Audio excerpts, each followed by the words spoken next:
videotape or just? They're videotaped. Oh, they are? Mm-hmm. Oh, I don't know. So about do your hair. We're good. This brings the start of the meeting of the Oregon City Transportation Advisory Committee interview process for replacing 2 vacant positions on the board. And our first applicant is here, and each one of us is going to be asking some questions, the same questions to all the applicants. And so the first one, state your name and we should be off and running. All right, my name is Ben Simmons. Okay, if you'd be so kind, sir. So Ben, tell us a little bit about yourself and your interest in being on the Transportation Advisory Committee. All right. My main interest is stemming out of the fact that I've been a small business owner in Oregon City. I've lived here my whole life, basically in the Karis area and now in the north end of town. And I've had a lot of good people and interactions with the people of Oregon City, and feel that, you know, as a successful business owner, it's kind of the least I can do is start with giving back to the community and doing something for those people as opposed to the other way around for a change. So I do own an insurance agency about a stone's throw down the block here. I've been an independent insurance broker for 20 years. I have 11 agents and employees working for me at 3 different locations now across the Portland metro area.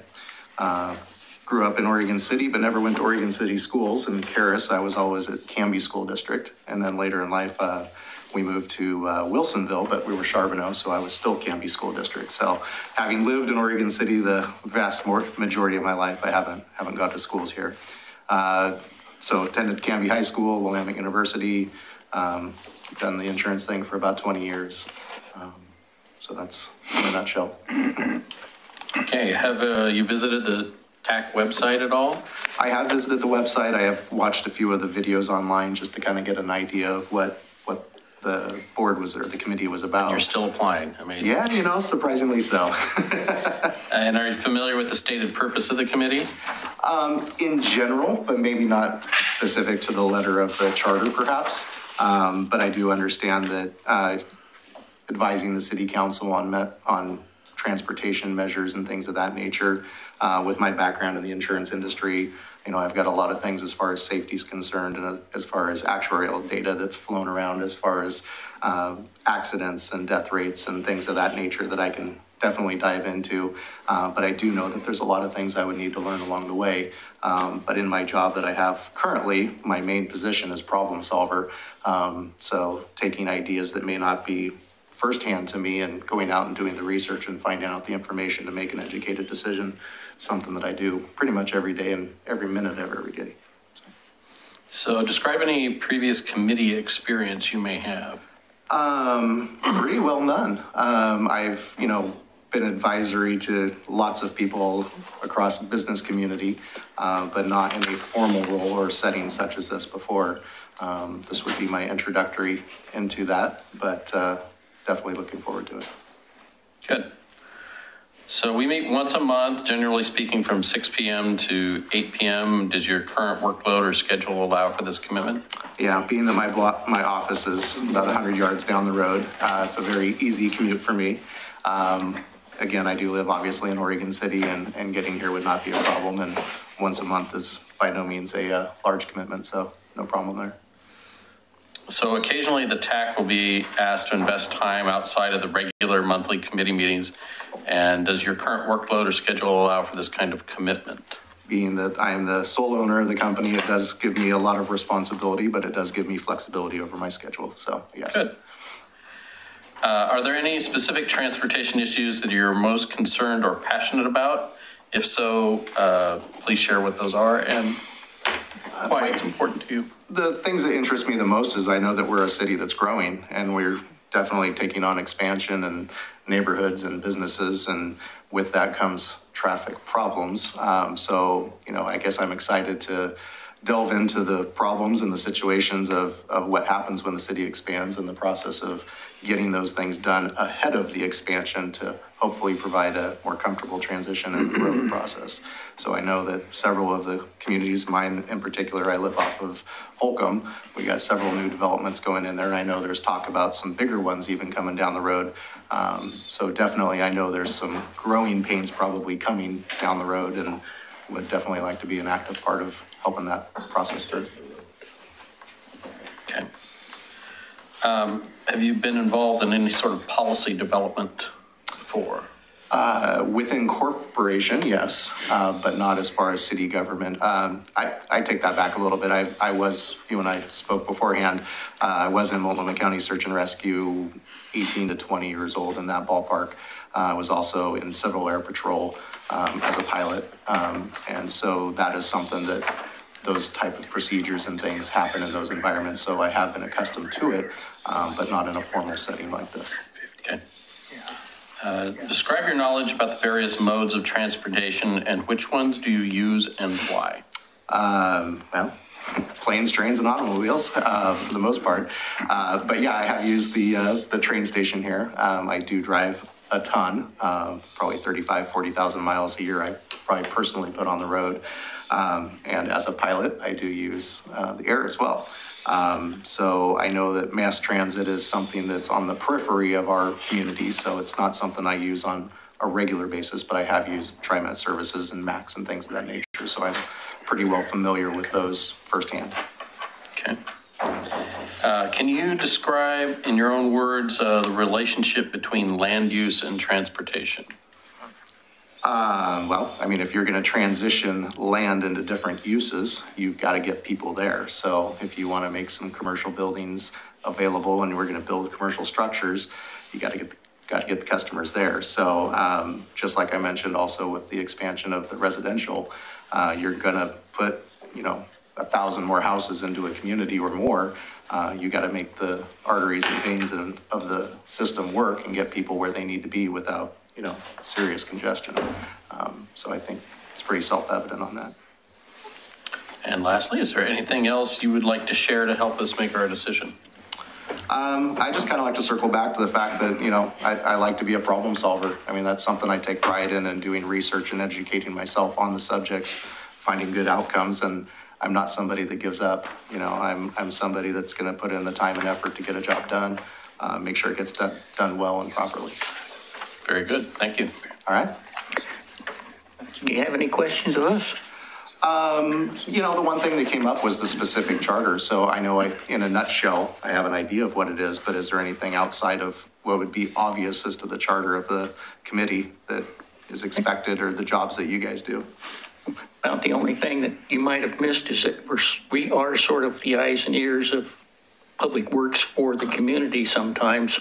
Okay. So if we hear something or you see something or whatever you think John ought to know.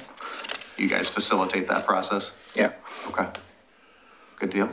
When you referred to the charter, were you referring to the bylaws? Yeah, I mean, I would call it a charter, but if that's the terminology, it's the specific bylaws for the TAC of specifically what you guys are supposed to accomplish. Yeah. Yeah. Right. Anybody else? Well, thank you much. All right. Appreciate your time. Thank you. I'm sure Fairly painless. I'm sure Kim will be in touch. All right. Take care, you guys.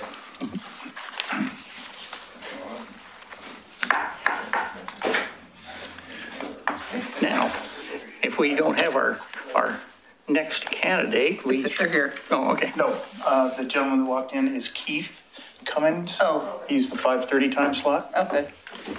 If we're ready, let's bring him in. Yeah, we could go ahead. Mike Cummings? Well, it was, yeah, it's the same guy. Keith Michael Cummings. Yeah. Yes. Oh. Okay then. Would you like me to bring him in? If he's here, we might as well take him and use our time. He is.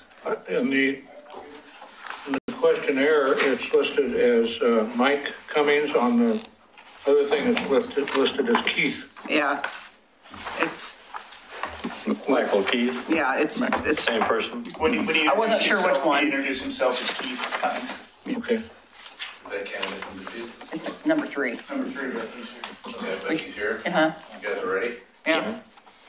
We can go ahead and see Mr. Cummings. Keith. Okay, yeah.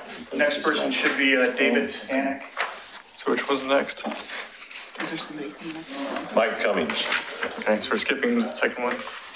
I think the door. tell you so. And unlocked. got it.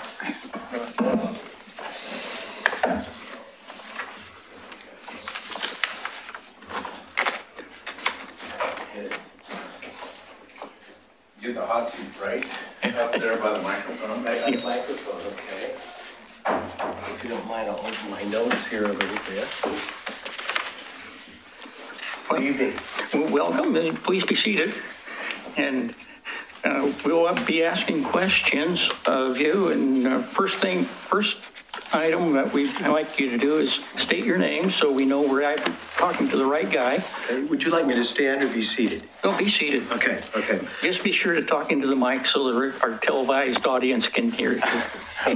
Okay, I'll do that. My name is Keith Michael Cummings. Okay? And I'll be asking the questions for you. And they're the same questions that we'll ask everybody, and pretty much all of us have been asked that in the past. So the first one is, tell us about yourself. Well, I am recently retired. My wife and I have moved back. I guess I should start out. I'm a native Oregonian, recently retired. I've lived out on the East Coast for the past 30 years, my wife and I. We moved back a couple of years ago, and we chose Oregon City to retire. So. Have you? And I'm a retired business professional. Oh, okay. So. Have you visited the TAC website? Yes, I have. And taken a look at the bylaws and your goals and the various information that was on the site. Are you familiar with the stated purpose of our committee? Yes, I'm relatively familiar. I read through it. Have you had any committee experience working on committees anywhere? No committees like this. I have been involved in neighborhood associations. I was an advisor for a neighborhood association back on the East Coast where I lived previously, so for a number of years. I think that would qualify. This advisory committee meets once a month from 6 p.m. to approximately 8 p.m. Does your current workload or schedule allow for this commitment? That would work fine for me. Again, I'm retired, so I'm available pretty much anytime. Occasionally, the TAC will be asked to invest time outside of the regular monthly meeting. Does your current workload and schedule allow for this? Definitely. Is there a specific transportation issue that you're most concerned or passionate about? If yes, please share the issue and why it's important to you. I think, I'm not sure here, but I think I would, just to give you a little more background about myself, in the 40 years of my business experience, I've lived in 4 different major metropolitan areas around the country, Portland being one of them, Los Angeles being another, Houston, and then New York City finally before we moved here. And so I've had to commute and use various transit systems and things like that. I'm familiar with traffic pressure. I think that all communities and stuff like that are concerned with public safety, number one. Traffic flow, I think, is very important, and ease of access, I think, is an issue for all communities. And what I've experienced in other places that I've lived, I've found that to be, and I would imagine that they experience the same kind of things here. And I think I could lend some experience or at least some opinions to that. Have you been involved in policy development before? I haven't. You have? I have not. Oh, have not. Okay, thank you. But I'm interested in public policy. Aren't we all? Describe your knowledge about the various modes of transportation and which ones do you use and why? I'm only back here 2 years, and so I'm not really as familiar with the public transportation system around here. My wife and I use our own vehicles right now. I have a recreational vehicle too, but since I'm retired and she works from home, we don't use any public transportation or anything like that. But we're definitely on the highways and streets all the time. Can you describe the relationship between land use and transportation?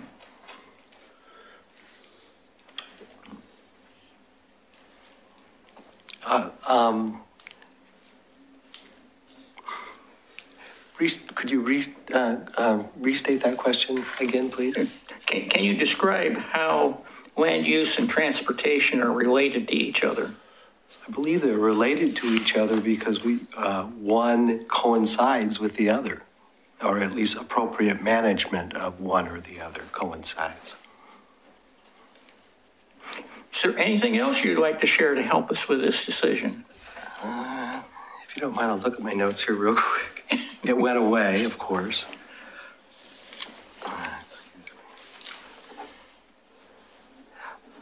A couple of other things, just you may have already seen this because I filled out an application or something, but I'm already involved in some community activities here. I'm doing volunteer work at the Pioneer Center, and I'm also doing volunteer work up at Willamette Falls Hospital. So, and let me take a look here. One other final thing, I read a little while back that the city is about, and I know that we already have one traffic circle in this town. Is that correct? Is there only one? Two. There are two. And are there others slated? Is that correct? Are there others that are in the plan? But we have discussed them in the past. What does kind of drive all construction is the ability to pay for it. Understand.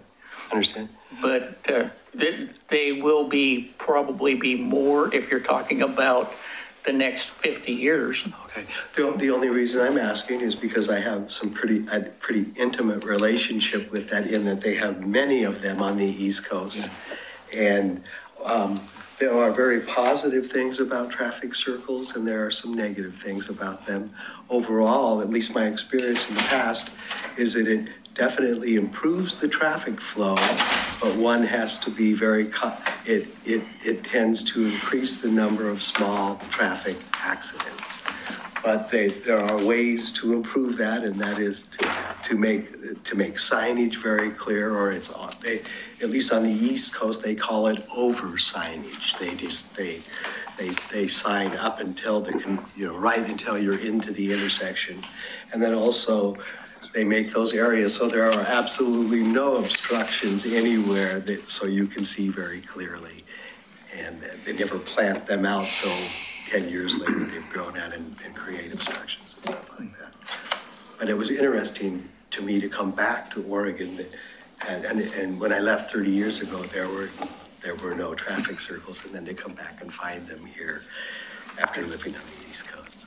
So, and do you have any other questions for us?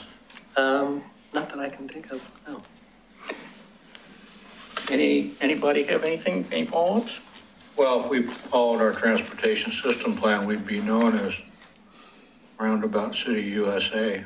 So that's pretty expensive. Perhaps I missed it on your application, but what was your profession?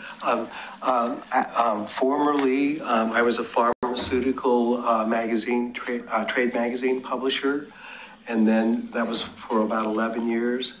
And then after that, I was an electronics components broker, and then finally I was a music publisher. Oh. So I retired a music publisher. Okay. They're all related. They're all so related. Well, the magazine and music publishing was, and even commodities brokering.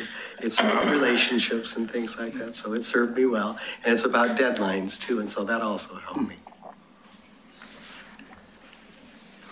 Well, I thank you for your interest, and I'm sure Kim will be in touch with you as to further developments. Okay. When could I expect? an idea or an answer back from you? Yeah, so, did you get it? You probably didn't get an answer for that, right? No. So typically what happens is we make an internal, the commission or the committee makes a decision tonight, a recommendation. And that's forwarded with the city recorder.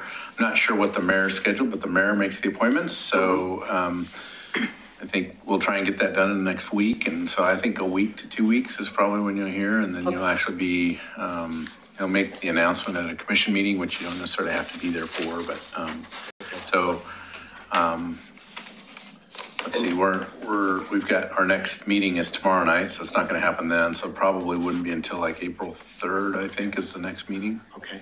And who would be in contact with me, Kim? It will typically it's been the city recorder. Oh, yeah. Okay. Yeah.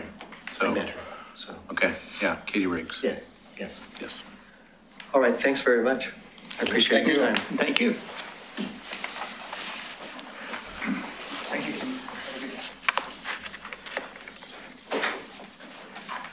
We got to put Jason on the committee. Yeah, I was just going to say, He's here on time. you're volunteered. There's some questions they're gonna ask you. So our 5:15 has not showed. Okay. Do we have anybody else waiting out there? Not that I'm aware of. I'll go double check. Okay. 5:15 is David, is that correct? Hey, John? I'm sorry, what? David is the 5:15 one? Yeah, correct, okay. No show? What's going on in this picture? Can you call somebody and look at that? No. Okay. It's just And did we a couple get signs down. how many positions are we filling? He could be just a little late. Two. That's what I thought. One picture. Oh, I don't know why there was so many more applicants this time than last time. whole thing. Shaking the bushes. We're getting more popular as time goes by. I stood out on a street corner and paid them $5 a piece. The homeless guys? Nobody here. In that case, shall we take a recess until such time as they show up? Okay. Well, we could take a few minutes just to read the material we put together with the application. Well, I'm sure we could, but I don't know if that'd be of any interest to the televising public. Well, we can just be, whatever, you can adjourn while we do that or whatever. 9:27 in the morning. Okay, yeah, we've taken care of that. We heard about it. Oh, okay. Is that the one that the officer reported in? Yeah. Okay. Okay, good. So what, you want me to pause it for? And I think that would be, I move we have a momentary adjournment. yeah. Okay. Or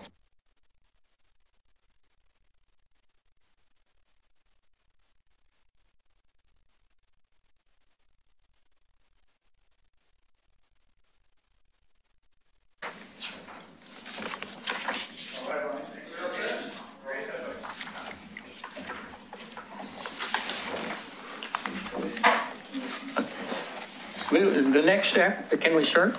Okay. The next applicant has arrived and we're going to resume the interviews process now. Welcome to our board here. And first off, I'd like to have you state your name so that we know we're talking to the right guy.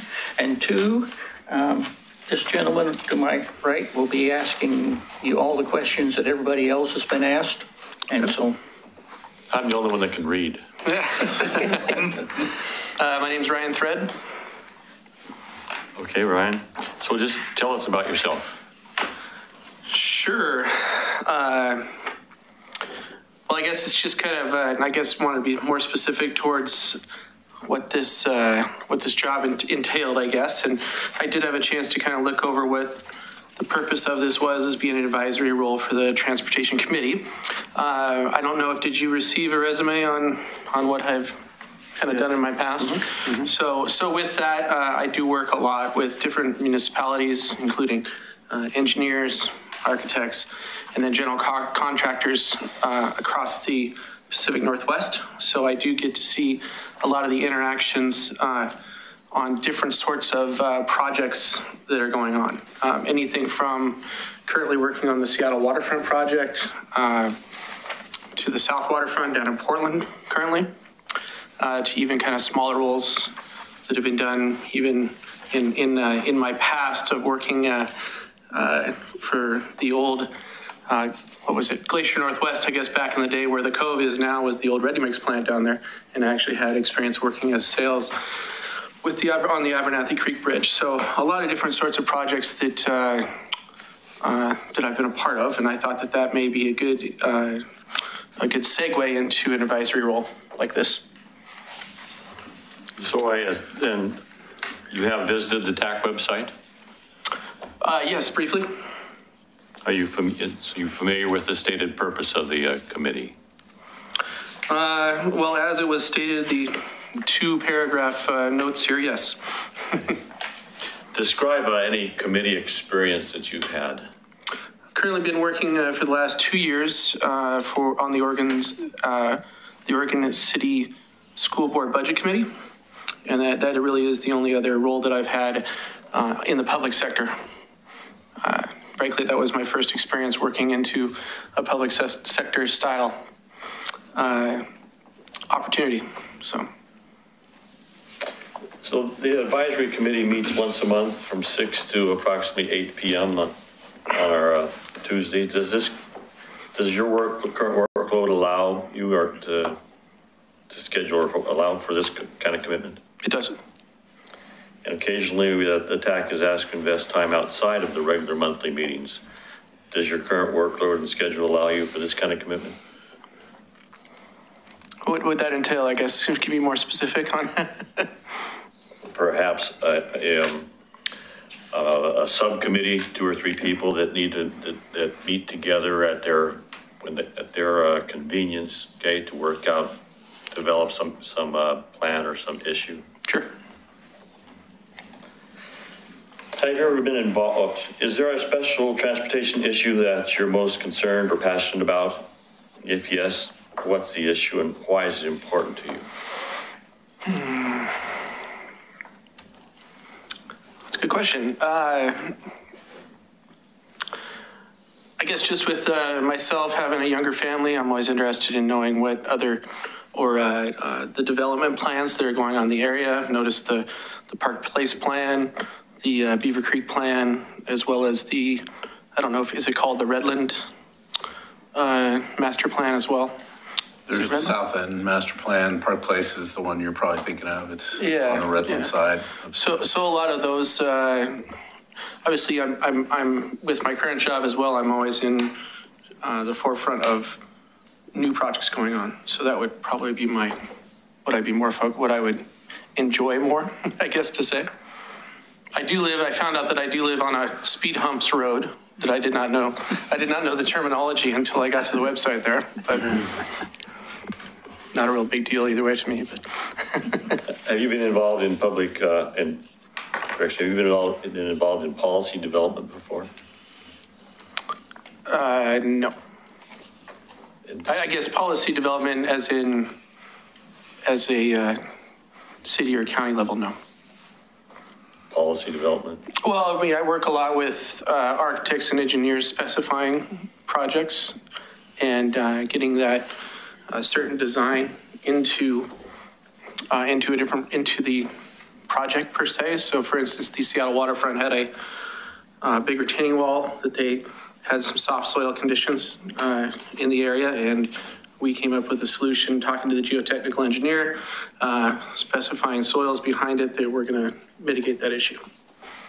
I don't know if that's necessarily, I'm not the end guy on it, but I'm the advisory guy, I guess, right? Describe your knowledge about various modes of transportations and which one do you use and why? Different modes of transportation?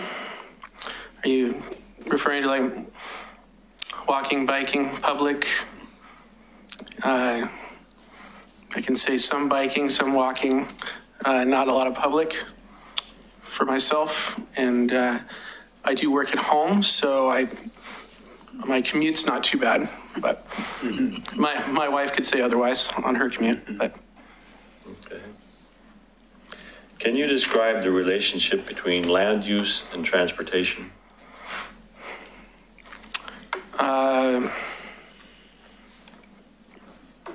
It seems like a broad question. I'm not sure if I could.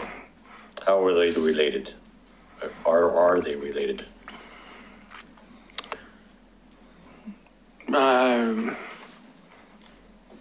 mean, I guess, obviously there's land that is, are you talking future land use compared to what is going to be built? Yeah, go that way.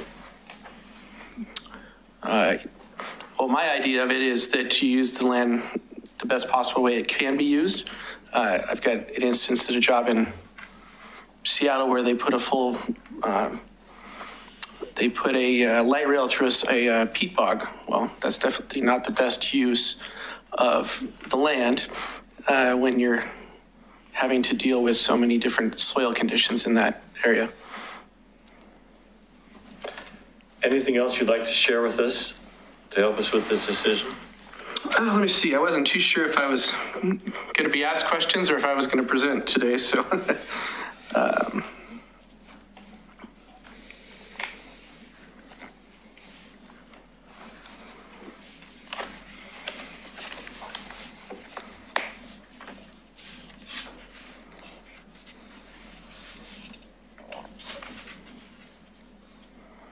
yeah, I just kind of wanted to emphasize back on some of the unique planning that has been done in other communities that kind of stood out to me.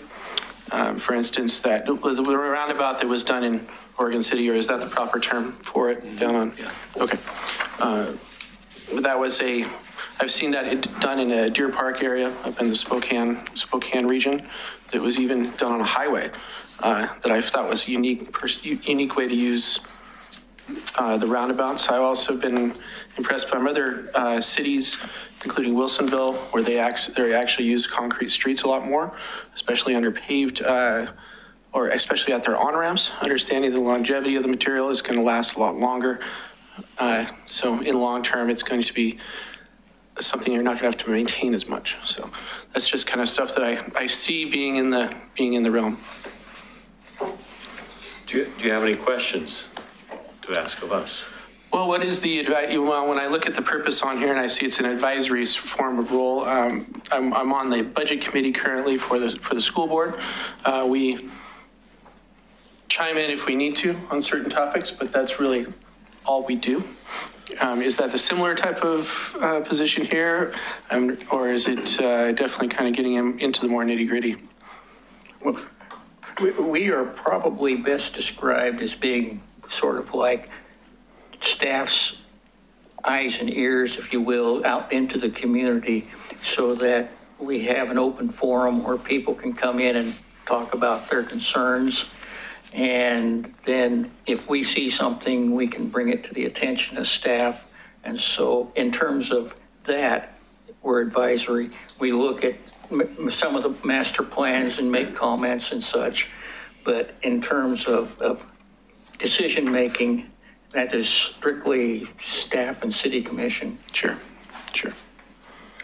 Yeah, I think of the TAC as a sounding board, people from the community that have diverse interests that might, we talked pretty recently about 20-mile-per-hour zones in Oregon City, and they provided some feedback on that. They sometimes make motions that help support programs like that. Usually we give them updates on capital projects and, any feedback that they have about whether we're missing the mark on, like public involvement, are we getting the word out well enough? They do that. And we have a little bit of a trouble with the land use piece, just the timing and trying to make that work. But this committee has been very interested in land use and trying to, guide that. So we kind of do that maybe, at a higher level, or, instead of right at the land use approval phase, it's more like through some of the plans. Like if we had a concept plan, tonight we're going to hear about, we're going to have a speaker that's going to be here to talk about the Beaver Creek rezoning and implementation plans. So I don't know, we try and throw a few things as staff, but yeah, I think it is advisory, and sometimes our timing is off. We may need a decision that the city commission's going to make, and we really didn't, do that in a timely manner so that they've made the decision first. So that's a problem sometimes, but. Any Any questions of anybody here? Okay. Thank you. Well, thank you very much. Kim will, I'm sure, will be in touch with you as to further developments. Okay. Well, thank you. And thank you. See if everybody's out there. Yeah. If you have a card, I'm curious about that Cell Creek. Oh, yeah, absolutely. Go ahead and give it to Nance if you got one. I'll give them my card.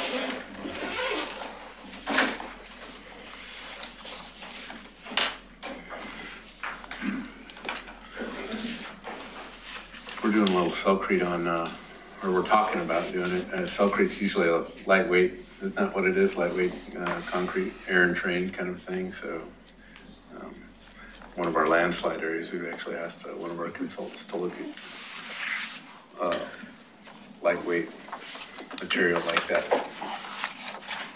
Where is the other roundabout in Oregon City? I can only think of one. There's one down by that clock in the cove. The old concrete plant. Okay, yeah. Yeah, they put the two of them right next to each other almost. Yeah. Yeah. And of course, we've had that long discussion about Mount Pleasant. Yeah, it'd really be nice to get that one moving.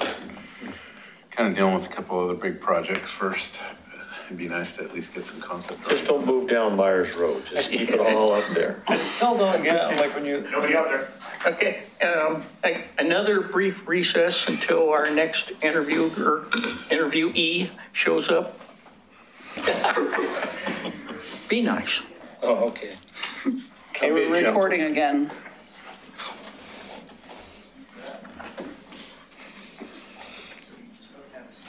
Bring us back in from recess. Good afternoon, everybody. Hi. Good afternoon.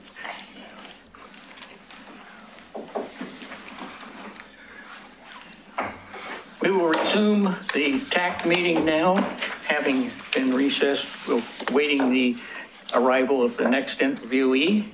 And you're glad to see you here, and we'd ask you to start out by stating your name so we know for sure that we're talking to the right person. My name is Tammy Johnson. And one of the gentlemen over here on my right will be the one asking you questions. Everybody else has answered the same questions. Okay. We've all answered them for the last few years, so it's... Hello, Tammy. My name is Bob LaSalle, and I'll be the interviewee for you. First off, can you tell us a little bit about yourself? Yes, I was born in Oregon, raised in Yakima, Washington, so Eastern Washington in the country. At my work, I was in jewelry since 1991, except for a short stint of about 5 years. I was doing jewelry and real estate in Washington, but my work moved me back down here to Oregon, where I managed up until last year. In June, I joined the state of Oregon. I work for PERS. And we do a lot of committees there. And so we bought a house 2 years ago here in Oregon City. And I thought it would be, if somebody wanted to have me on their committee, that it would be something I could do to kind of give back to our community. So I have a son, a 4-year-old son, and it's just kind of important to me that, I'm raising him right and doing good things basically to give back. Okay, have you visited the website, the TAC website? Yes. Even looked at some of your meetings in minutes so I could get an idea of what y'all are doing. Oh, good. Are you familiar with the stated purpose of our committee? Somewhat, yes, although I've never served on a committee like this before, so.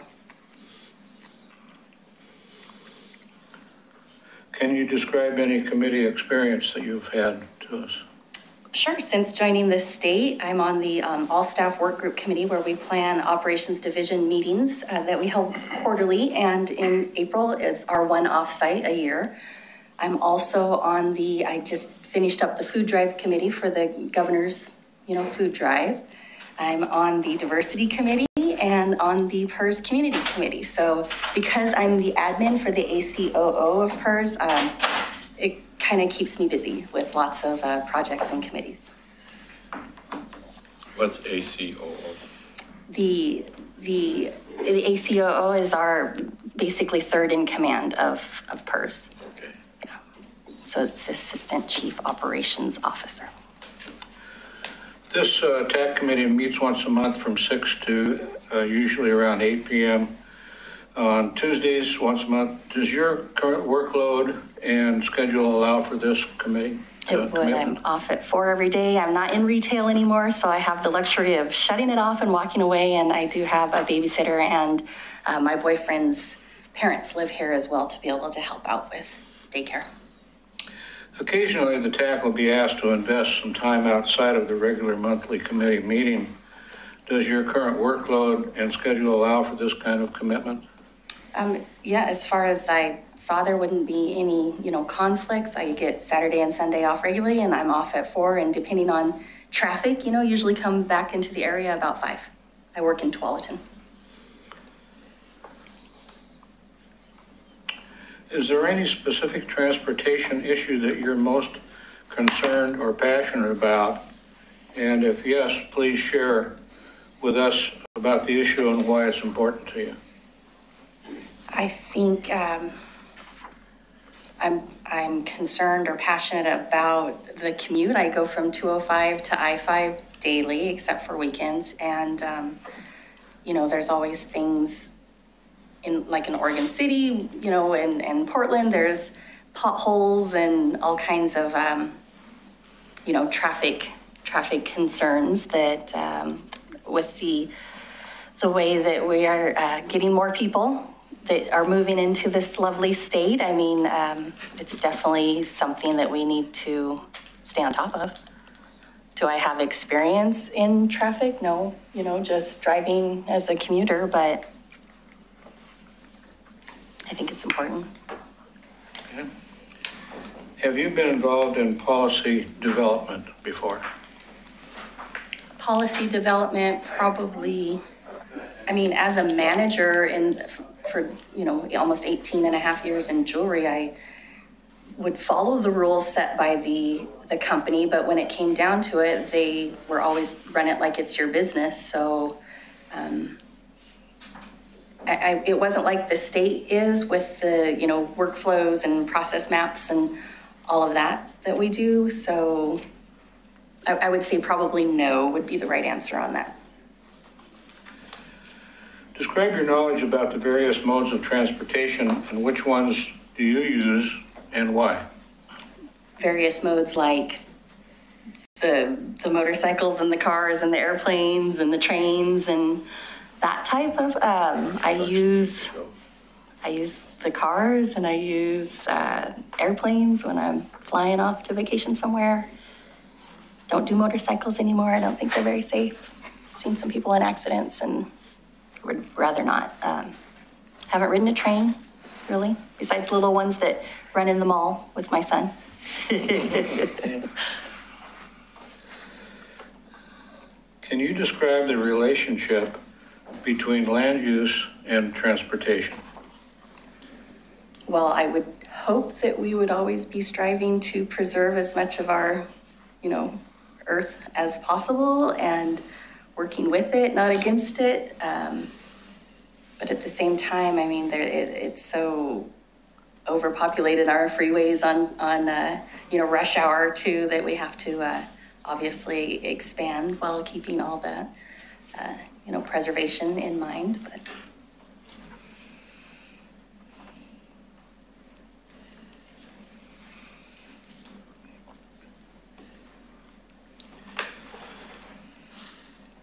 anything else you'd like to share with us to help us make this decision? I have a retail jewelry background. Like I said, I'm now in the state. So if you feel like you might use my services, you'd find me to be willing to do anything that I can to kind of help out. But I'm sure I don't have the, traffic and transportation knowledge besides just being a commuter, and living in the city. I'd love to, do something for Oregon City, but so if you need me, I'm available.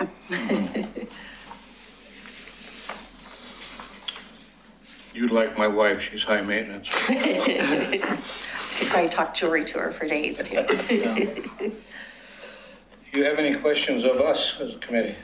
I was reading a lot. I didn't really come prepared with questions interview style. I just thought it was going to be a little more casual like the last one that I went to here. So I didn't realize I'd be in front of the panel. We're still casual. I'm sure there's a bunch of questions that would come up, as I was getting into it. But at this point, I'm not really familiar with, the proper things that I should be asking at this point. Okay. Well, thank you, Tammy. Of course. Thank you for your time.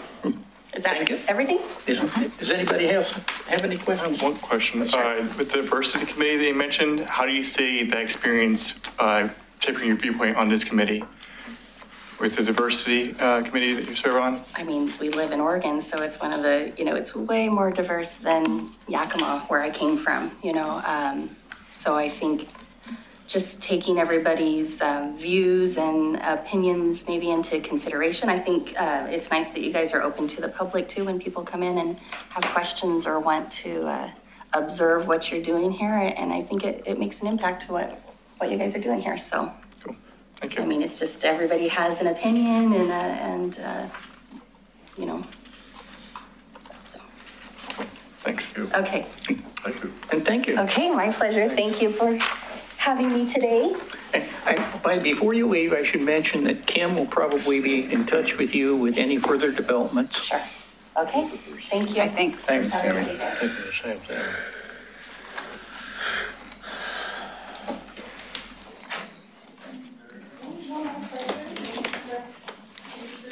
It is opening on.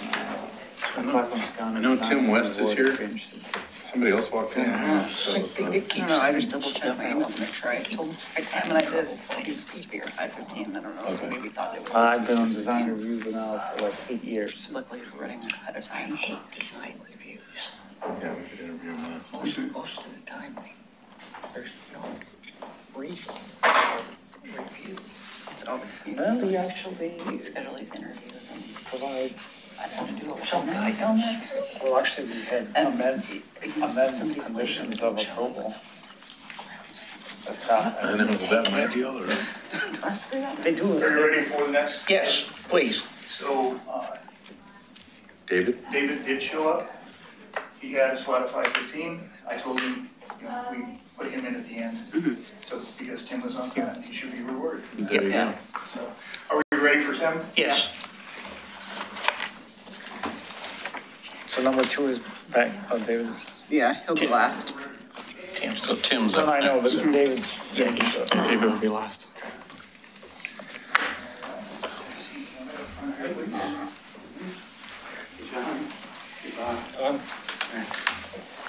Hey, how you doing, pal? That's okay. My brother Phil. Your other brother. Yeah. Welcome. And first off, we'll ask you to say your name so we know we're talking to the right person. All right, my name is Tim West. Okay. And we'll be asking you a set of questions that we've asked everybody. And we'd like to have your responses.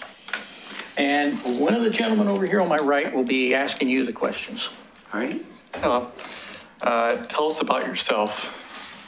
I am retired as of about 3 years ago. I used to be a capital equipment medical sales guy, traveled the state and the country selling medical equipment, CTs, x-rays, and MRs and that. And I own a property over in Madras that keeps me busy probably about a couple times a month to go over there and work on that. And I recently got involved in their Madras's Transportation Advisory Committee because they're looking at raising a gas tax. And instead of a gas tax, it's going to be a prepared food tax to improve the roads there. So it was really interesting the way they came about and did that. And I'm a avid cyclist, recreational cyclist. I use the roads on a bicycle, and I could feel every bump and that needs to be done. And those roads that aren't bike friendly around here, it's something that would be something that I would be looking at and seeing if we could improve. But I live right over here within a 5-minute block or walk of this very place right here. So it's easy to make a meeting. So it's something that I've lived here for over 33 years in the same spot. So I know the area pretty good. I'm very familiar with Oregon City's roads and infrastructure, and I'd like to see what I could do to improve things. Thank you. Have you visited the TAC website? No, I haven't. Are you familiar with the stated purpose of our committee? Relatively, in the fact that looking at keeping the roads and infrastructure up to date and ready for economic development and attraction to new people to move to Oregon City, and just making the roadways and byways up to date for the general public. Describe any committee experience. Any community experience. I have, I'm on the Hillendale Pickleball Club Committee, and we're going after grants for improvements at the pickleball court over there, and sitting with a group to improve things over there, and things are looking pretty good. If you don't play pickleball yet, that's a pickleball court and not a volleyball court? It's a pickleball court, yes. Oh, never seen anybody play pickleball. You'd have a lot of fun to try it. But I have served, well, my wife was a city commissioner for the city of Oregon City, so I know the rigors and routines of sitting in regular meetings and doing homeworks and getting things done for preparation of the community meeting and getting things done. So I could see that there would be progress every meeting. This advisory committee meets once a month from 6 p.m. to approximately 8 p.m. Does your current workload and or schedule allow for this commitment? Yes, it does. Being retired, I have a pretty flexible schedule. Occasionally, the TAC will be asked to invest time outside of the regular monthly committee meetings. Does your current workload and schedule allow for this kind of commitment? Yes. Is there a specific transportation issue that you are most concerned or passionate about? If yes, please share about the issue and why it's important to you. Mostly, as I said, it was with the perspective of being a cyclist, a road cyclist, and there's lots of opportunities for improvements with not only a striped path for cyclists, but or even more signed routes for cyclists to ride on. So it is something that Oregon City is a great place for a cyclist to live in, because we're so close to the beautiful roads of outer rural Oregon City, and it could be a biker's heaven if more people knew about it. And that's the thing that surprises me the most, is that I've been riding forever, and I don't see a lot of riders out on the road. And it is because everybody tends to be way up in the northeast side of Portland instead of coming to our beautiful area down here. So to make it more available to cyclists, to spread the word with signage and cooperation with bike shops and that kind of stuff would be an asset for the city. Thank you. Have you been involved in policy development before?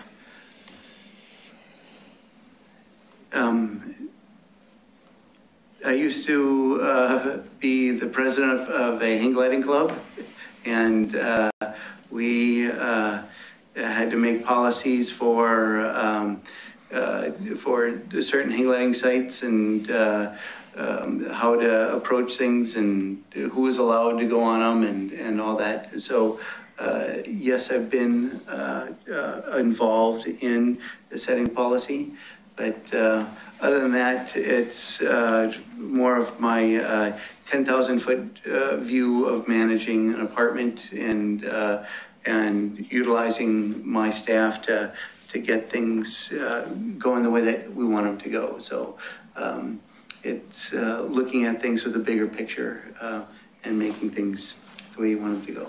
Okay. Describe your knowledge about the various modes of transportation and which ones do you use and why? Well, mostly it's the car and bike, and my wife and I are avid walkers. So, and the transportation, I don't know if bike paths, walking paths are part of the transportation advisory, but there's plenty of opportunity for bike or for hiking paths also around here. And with the new development down here at the water, the falls, it makes for a great opportunity to bring walkers, hikers of all sorts. And besides walking, driving, biking, I think I drive a lot more than I do the others. So yes, that would be my favorite mode. Thank you. Can you describe the relationship between land use and transportation?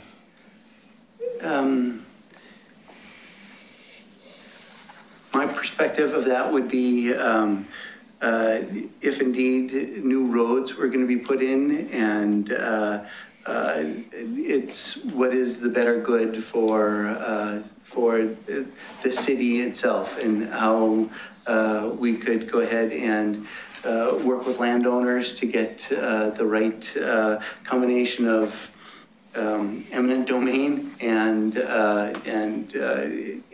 the continuing smooth infrastructure that is already here right now. So it's that would be my perspective of that. Okay. Last but not least, anything else you would like to share to help us with this decision? I think that having a person like me that is more of the cycling and hiking and walking perspective on the committee will really lend a good opportunity to get into things that Oregon City could use, like better biking paths, better walking paths, connecting biking paths to other infrastructure that is around here, like down by the Cove, and making that go further than just the Cove. I think that would be a huge opportunity right here. I know that with the Newell Canyon, with the canyon that's beyond Canida, I think that is also a huge opportunity for mountain biking paths and hiking paths that could be done. I volunteer occasionally with the Trail Keepers of Oregon, and we build trails out in McIver.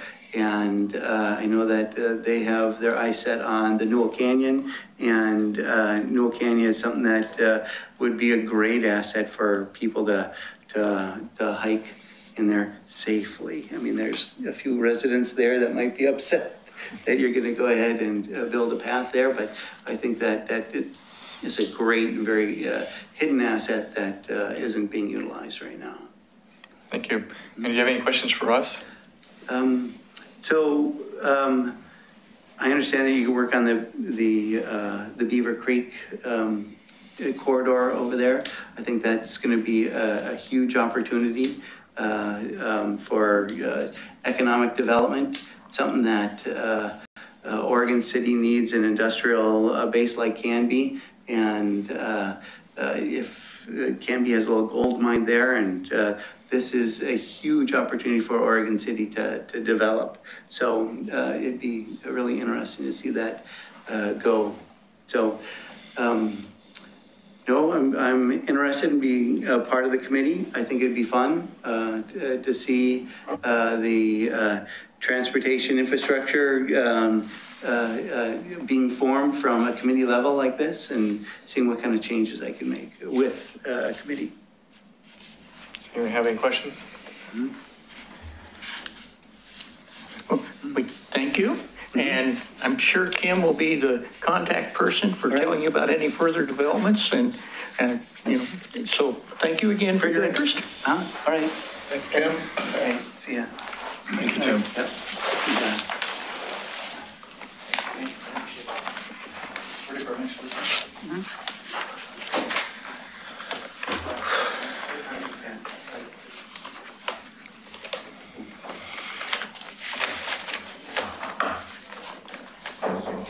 We only need one cyclist, that's all we need.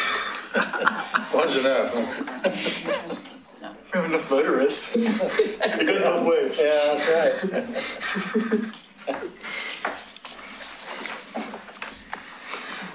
Welcome.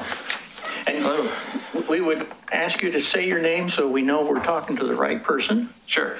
My name is David Stanek. Let me just apologize to the group. I had a 5:15 slot and been in Denver watching my niece get married for the last weekend, and I had one of those MAX 8 flights back, which didn't make it. So last 48 hours has been kind of crazy getting here. So I apologize. I'm late.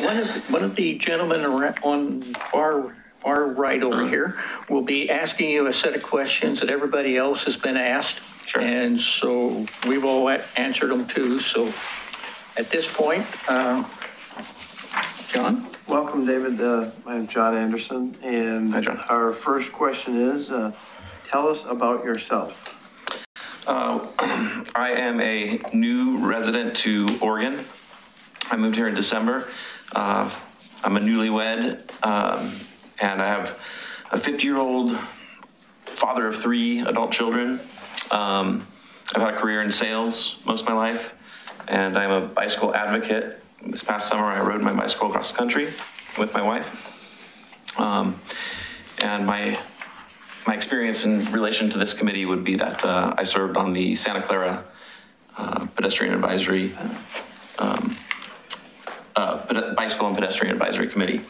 And I'm just interested in contributing to my community. Okay, thank you.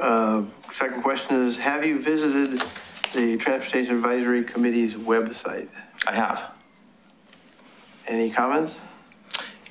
It seems very straightforward as far as what the TAC is there to do, which is to advise the City Commission, Planning Commission, and the Urban Renewal Agency. I think you just answered. The next question is, are you familiar with the stated purpose of this committee? Yes. Repeat. Describe any committee experience you've had, public or private sector committee experience.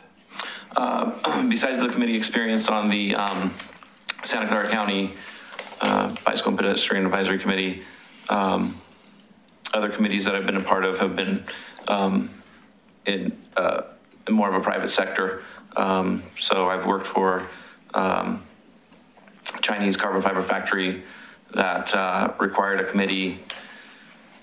representation in the United States as far as import, export. And so there was multiple people on a board that kind of made sure that everything was on the up and up of what we were importing. Committee, let's see, other volunteer committees. I don't have that's it. This advisory committee meets once a month from 6 p.m. to approximately 8 p.m. Does your current workload and or schedule allow you to make this commitment? Thank you for asking. Tonight is a terrible example, but I can make a meeting on time. Occasionally, the Transportation Advisory Committee will be asked to invest time outside of regular monthly committee meetings. Does your current workload and schedule allow you this kind of commitment? It does, John, yes. Is there a specific transportation issue that you are most concerned or passionate about? And if so, please share about your interest in the issues and why it's important to you. I think what my passion is anything that will inspire people to move on their own. So pedestrians, bicycles, there's so many alternative vehicles now, I can't list them all, but paths and safety routes that get people where they're going. That's kind of not an elimination of the vehicles, but in congruence with traffic and vehicles, cars. So I'm specifically passionate about bicycles, and the reason why is that I've been in the bicycle business and I am an avid rider. Bicycle business. Yeah. So I touched on it before. I worked for a Chinese carbon fiber factory, and we manufactured bicycles for various brands in the United States. Okay, thank you. Have you been involved in policy development before? I have, just to the point of advising. So on the Santa Clara, I'm sorry, have I been saying Santa Clara prior? Yeah, I think so. I was born in Santa Clara, Sunnyvale, that's why. The San Mateo County Bicycle and Pedestrian Advisory Committee, we would help the 23 cities, we'd help divide those funds to the appropriate city based on very kind of rigid scoring standards. So if there was, say, $10 million to divide out to these 23 cities, we would judge the cities on how prepared they were for the project that they're applying for the funds for.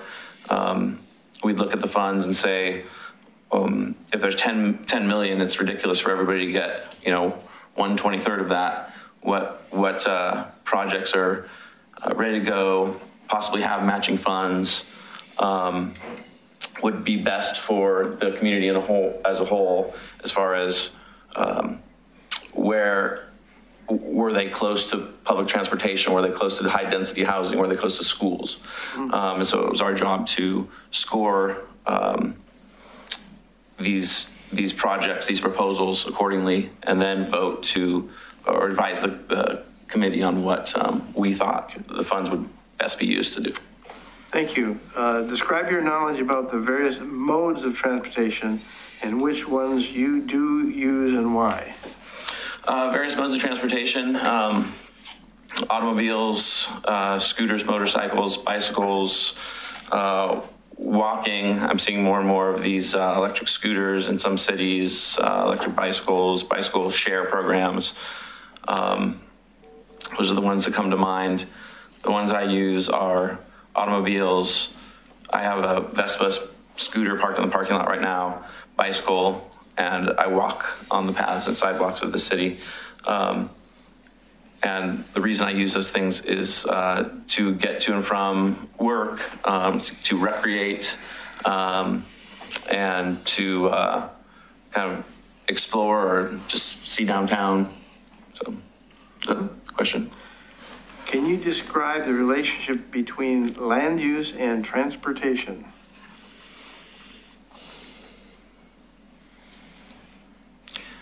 Difference between land use and transportation. Well, can you describe the relationship between the relationship. I'm sorry, the relationship, not the difference. Sure. Land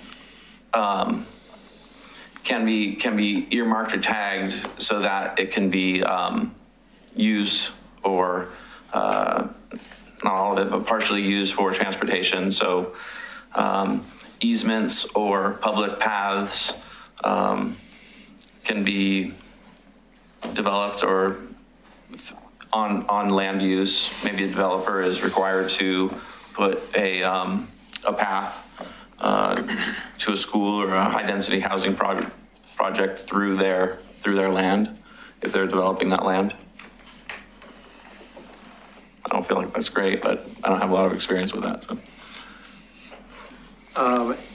Anything else you would like to share with the committee to help us make this decision? I guess that kind of goes back to how I can contribute. So I have a history of volunteerism in my family, and I moved up to Oregon so that I could be part of a community that I can help shape and develop. That's why I kind of left California is that there's a lot of people there right now who don't seem to give a darn about how their community is developing, kind of there to make some money and get out. And so I'm searching for a place where I can kind of do some good and help develop the community I live in. Thank you. You have any questions of us? I am looking at your titles now. So I kind of was wondering who I was speaking to at first, but I see everybody here. So I just appreciate you taking the time, and I'm sorry again that I missed my slot, and I appreciate you staying longer to facilitate my interview. Thank you. Thank you. Thanks, John. Anybody have any questions? Thank you, sir. All right. I assume Kim will be your point of contact. She is, yeah. And we'll be getting back to you with everything. Perfect. Thanks, guys. Okay. Thank you. Bye. Thanks, David. Thanks.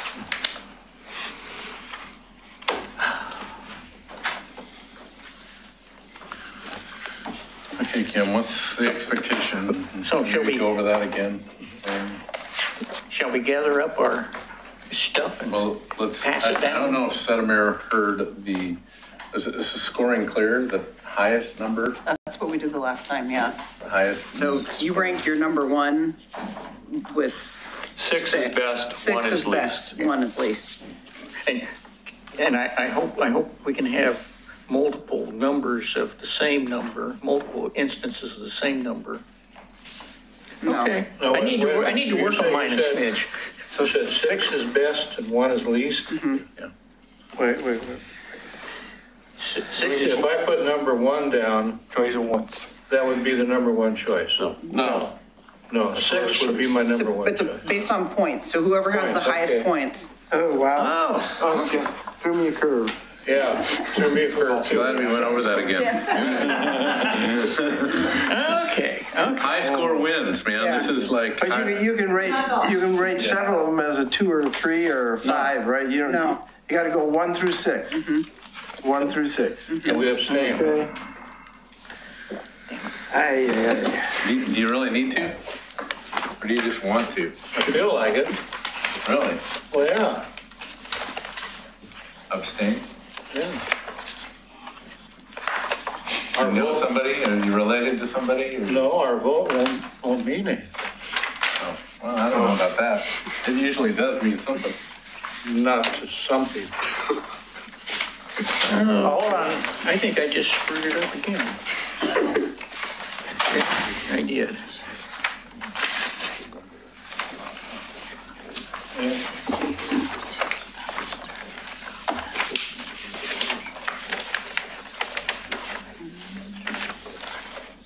Yeah.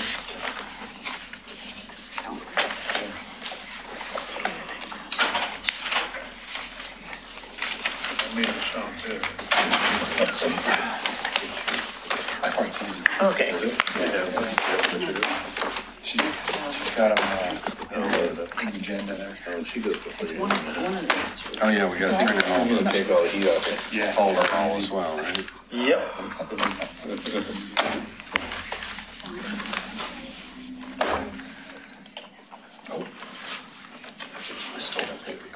You can't stop. Or you have a hobby or something? Hey, that's part of public record. We are still So alive. you gonna pick them up, or how do you want to do that? Good times. A little pepperoni.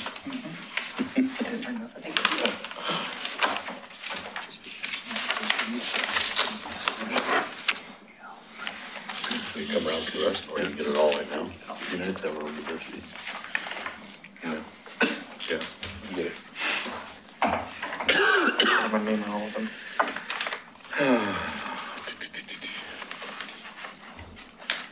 Thanks for coming and sitting through that.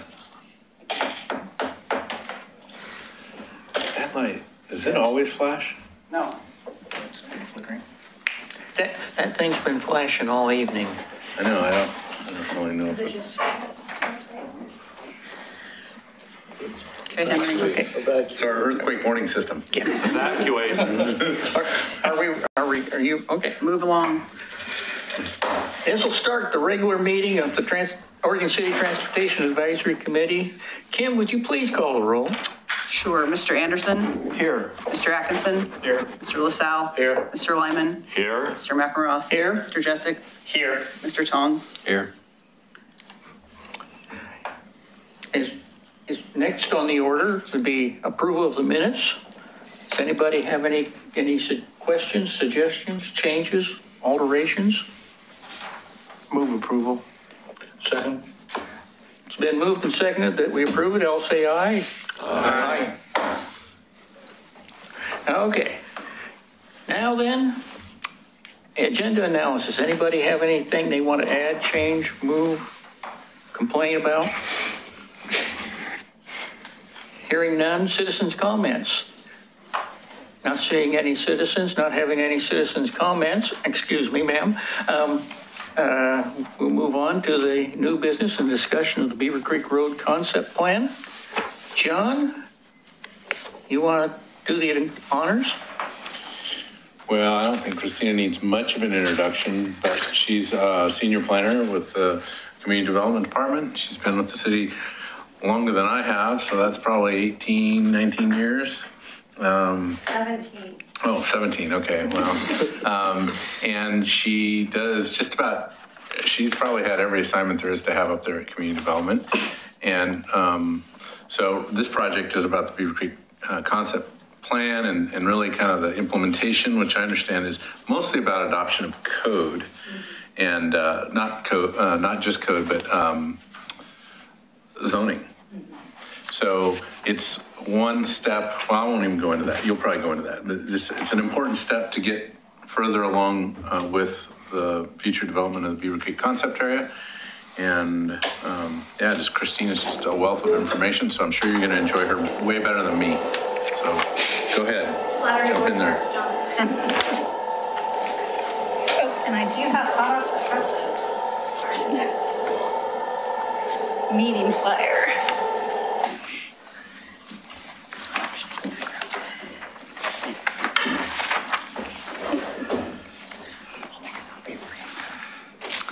I'll wait for this to warm up. It's a good work this time. Mine doesn't have that button. There we go. So Chair McElrath and the TAC, thank you for inviting me this evening. So my name is Christina Robertson Gardner. I'm a senior planner with Oregon City.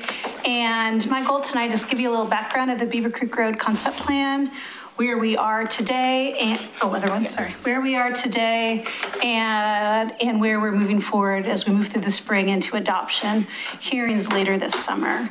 I hope to get you all involved if you haven't been involved to date.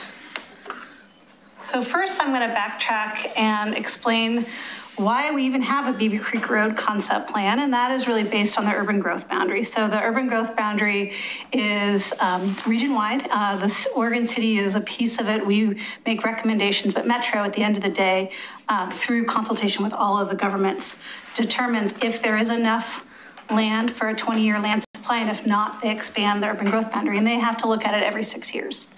So in 2002, they did look at that. They did say in 2002, that they needed more land to have a 20-year land supply. And they brought in 3 areas in Oregon City in 2002. They brought in the Park Place concept plan area, the Beaver Creek Road concept plan area, and the South End Road concept plan area. And as part of that process, in 2002, you were required to do what we call concept plans. And those are really those 20,000 foot analysis. And I like plans kind of, I think is a bit of a misnomer. People think of the concept plan as a master plan, and it's not a master plan. It's that one step higher. It's a big picture analysis of how infrastructure can be brought to the site over time in full build out, and what the city needs to do to amend their master plans, be it water, sewer, transportation, storm, to be able to provide that growth. There is an urban design aspect and a density requirements, because the reason why we have an urban growth boundary is to make sure we have efficient use of land. So there are some density targets that we had to meet as part of the 2002 2002 urban growth boundary expansion that were brought into the Beaver Creek Road concept plan as part of the 2008 adoption. And so in 2008, after a 2-year public process, the City Commission adopted the Beaver Creek Road Concept Plan. And it went through some legal review and it came back in 2016 and the City Commission readopted it. And we are here now looking at how do we amend the city's comprehensive plan map and zoning maps to actually implement in the sense of provide zoning for the site. So that's kind of how we got here. The big picture, the 2008 concept plan is a big picture guide to create an employment campus north of Loader Road, mixed use districts along Beaver Creek, kind of across from the high school and college, 2 mixed use residential neighborhoods. And this is the key thing, this last bullet. We have these housing and job targets, which are actually have been adopted and we need to meet. So any new zoning we create, we have to show that we fit within those sideboards. And to honor the process to date, we are not reopening the process. We're not re-envisioning the plan. We're looking at providing zoning to implement the adopted plan. This next slide shows a picture of the Beaver Creek Road concept plan area that was adopted in 2008. So this area in blue is the North Employment Campus. Here's Clackamas Community College in Claremont, just about right there. Yep. This is the Oregon City High School. And Myers Road is right here. So Myers Road will continue across Beaver Creek and Glen Oak Road is right here. The area in purple is more of a mixed use employment village. You'll have some ability for housing and some ability for jobs. The area in kind of orange is aligned for both single family kind of R5, 5,000 square foot lots, duplexes, triplexes, and multifamily. And that takes up a lot of it, the existing Oregon City Golf Course. So the very southern boundary is the southern boundary of the Oregon City Golf Course, just to kind of give you a sense of where you are in the concept plan boundaries. So what does this all mean? So I tried to create a couple bullets to distill a 60-page narrative. It's new land for living wage jobs in Oregon City. Through the concept plan process that happened in 2006 through 2008, there was this really great discussion about, well, we have a high school, we have a community college, and we have land for jobs. How can we leverage that collaboration? And so we really saw a great opportunity to do that. So zoning can create the permitted uses, and working with our economic development partners at the city and Clackamas County and the college and the high school, we're really looking at how, once it's zoned, how do we really work to make sure when businesses come in, we can leverage this new talent that's coming out of Clackamas Community College. And ideally, they can just go across the street to their new job. We heard definitely from like the Caulfield neighborhood, there's not a lot of amenities out in that area. Kind of have to drive for anything. So the idea of you could potentially walk to a restaurant or maybe a drugstore was really intriguing for a lot of people out in that area. So there's an opportunity there. There's kind of an idea to create a cohesive neighborhood. A while back, the high school moved out. Well, first the college moved out to the kind of the country in the 60s. Then the high school moved out, and we're kind of filling in the gap around them and trying to create a cohesive community around some of our 2 institutions. I know you probably are not surprised, but if we want to increase transit access in the southeast of Oregon City, one of the best ways we can do it is to provide a place with both jobs and housing, which means you're having ridership going both ways. So people are leaving in the morning to go to work, but also people are coming in to go to work. And that can really help raise ridership levels, which really can help when we work with TriMet over time to get better access out to our southeast part of Oregon City for transit. As working with our equitable housing project that's happening right now and going to public hearings, this area is a perfect example of a place that can provide kind of different housing options rather than kind of that 10,000 square foot or 8,000 square foot single family house. So cluster housing, cottage housing, some row house options, duplexes, triplexes are good. This is a good area for that implementation. Can I ask a quick question about that? So the other 2 concept plans, Park Place and South End, had some design standards for optional housing. Diving right into the big question of the day, are you? Is proposed to be changed. Did this have design standards, and were they proposed or not proposed? No, there were no proposed design standards in Beaver Creek Road concept plan. We are looking through the document and trying to identify urban design ideas that are brought in and trying to understand. So I can, as we go through the slides, I'll talk a little more about kind of how we're seeing that approach. Is that housing portion of this, which is closer to the golf course, is that all relatively flat compared to? Yes. Okay, thank you. I had a question, or should we wait for the end? If you could wait for a little bit, just because if we answer questions for each slide, some of your answers actually may be in future slides. So if we could hold off for a little bit, that would be really helpful. And also to honor the process that the public went through. We're not reopening and revisioning the plan this time. So the technical things that are going to get adopted are new comprehensive plan maps and zoning maps. Right now, the area that was brought into the urban growth boundary does not have a comprehensive plan map, and there are no city zonings in that area. The second piece is what Mr. Anderson was asking, is we're looking through the narrative document to try to find out, do we have to make any changes to the development code for the Beaver Creek area to ensure that it develops to the vision that the plan had? So things like residential design standards, they're not as much in this document as they were the other two. So we're kind of trying to tease out, and I'll talk more about the next public hearing and some of the questions we'll have. I think the key thing, and after 17 years in Oregon City, is how do we find this balance between, we don't want to underregulate and we don't want to overregulate. So how do we take a 60-page narrative document and maps and adopt code that we think will allow this area to be implemented over time through private development when property owners are ready.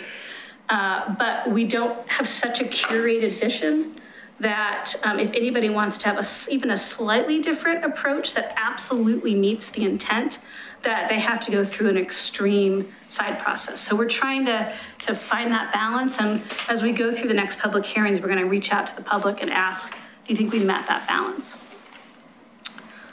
So the process for development in general, you have a concept plan is adopted, and then annexations happen over time. And at those annexations, usually you get to your city zoning.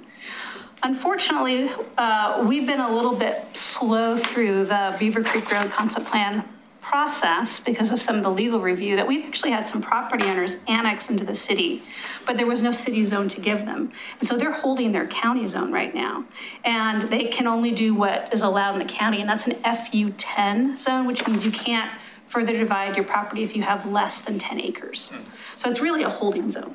So they're kind of the property owners right now that are annexed into the city are paying city taxes, but they have this holding zone waiting for the city zone to be applied. So where we are here is this concept plan adoption process of zoning and code amendments will rezone properties that are already in the city limits that have the county zone to their appropriate concept plan area zone, and then provide a comprehensive map designation. So if I'm a property within the concept plan area, but I'm still in the county, I now know what my city zone will be when I come into annex. And then after this is the zoning part, really development and review and building construction is up to private property owners. So the city can go through this rezoning process this summer, adopt zoning designations for the property, amend the development code as needed, and really over the next 20 years, 30 years, property owners will decide when they're ready to develop. So really the market is the last two slides, and that will happen when the market is ready. So what else is really needed to implement the vision? This is what we call a zoning code amendment. So this is kind of the planner hat. Kind of the larger questions of sewer, water, storm, streets, and parks, timing and funding. There's still some questions. We can look to see if the development code and the zoning maps and the loads that we anticipate for the different zones are consistent with all of our adopted master plans, and we will be doing that analysis this summer. We'll be looking at our adopted transportation system plan, our water and storm. We have included those numbers. All of our utility master plans have accounted for the Beaver Creek Road concept plan area densities. Because it happened in 2008, we've already kind of built those numbers in. So we are assuming that the new zoning will be concurrent with the existing plans, but we'll be doing that check this summer, and our consultants that we've hired will be running those numbers, looking at our zoning maps, looking at the load we anticipate, and seeing if our assumptions are still correct. But the timing of them related to the analysis of can the market build all the infrastructure, those are some of those larger questions that really will have to happen after this zoning gets adopted. So there's some other things we are learning about transportation. So I have a transportation slide for you tonight. Kind of separate transportation into two categories. One, what do we need to do to verify that the proposed zones meet the transportation system plan and the transportation planning rule, as well as the alternate mobility standards we've adopted as a city. So we'll be running those numbers again and providing a memo.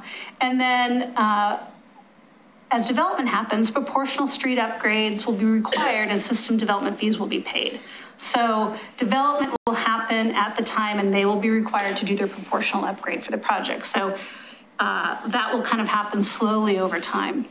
Now, as we are going through the process and what we've heard from the public at public meetings is, there's some larger questions that we, working with John Lewis and our consultant team, we're looking at to see, is this something that we still think our assumptions from 2008 are correct? And so these questions under additional review can happen concurrent to what we're doing with rezoning, or they don't have to necessarily be resolved with the rezoning, but these are questions we are asking. One is we identified some roundabouts on Beaver Creek. So we are looking at a new signal at Myers Road Extension. So what's the relationship of signals and roundabouts on the same stretch of Beaver Creek? So we'll be doing that analysis. And is there what's the optimal combination? There's some discussion of Beaver Creek Road, especially in front of the high school and the college. It's been identified as a 3-lane segment with a center turn lane. And what would a 5-lane segment offer? Sometimes adding more lanes does not necessarily help congestion in the long run because you have a pinch point down at Beaver Creek and 213, but we can take a look and see there might have added safety options or other benefits that the city commission might want to look at. And then there's a larger question about Holly Lane, and I'll go back to the map just to show you. There we go. So there still is a goal to have this parallel road to Beaver Creek hook up to Holly Lane, pass through Maple Lane. Long picture. So I call this my 50 to 60 year planner hat. But the question is, how does that affect our system in the near term when that connection isn't made? And so we're going to make sure we're running those numbers in our transportation system plan to see what assumptions were made based on Holly Lane in the near term, and does that have any effect? And we don't know yet. We're looking back to see what assumptions were done on that, but the public brought that up. So we want to research that and get back to the public. Okay. So how you can stay involved. This is a slide. I have some more information about the different zone areas. So this slide is just generic. We had a public meeting in January. We'll have a new one. Our second meeting is April 9th at Oregon City High School. Actually, I think it's at 7 to 8:30. And we have work sessions with the Planning Commission and City Commission in May and June. And then we hope to start hearings maybe July, August. We're still working on the timing for that. We also have an open house on June 10th here in front of City Hall, just to circle back with the public after the April 9th meeting. But I want to just do a little review of what we presented to the public in the January meeting to get you up to speed. So if you are involved in the April meeting, you can provide great comment. So what our consultant team and city staff was doing, started with is we looked at the existing city zoning codes that we had in our zoning. We identified the Beaver Creek Road concept plan goals, and then try to see if things lined up and if there is a mismatch. We're still working on that right now. But generally, we've identified the following zones that we think most align, and that is the North Employment Campus, more like campus industrial. So campus industrial is what you see a good example is Benchmade Knives, where they are located is a campus industrial zone. Mixed-use employment village is a mixed-use employment zone. Those two campus industrial MUE zones are kind of alike. I like to call them industrial uses inside a building zone, not necessarily large open space or giant yards or, aggregate mining or kind of large, intense sound or noise or smell kind of uses. That would be something that you would allow in general industrial. Our Main Street node right at Glen Oak, we kind of see a mixed use corridor. That's what you see on 7th Street. And the West mixed use neighborhood is kind of our multifamily zone. And the East mixed use neighborhood is our medium density residential zone, which is R5. So what we're working on right now is those are the zones we think, but there may be some permitted uses we may add or take away, or conditional uses we may add or take away, or prohibited we may add and take away just for the Beaver Creek concept plan area. So just to show you generally where we see those zones right now.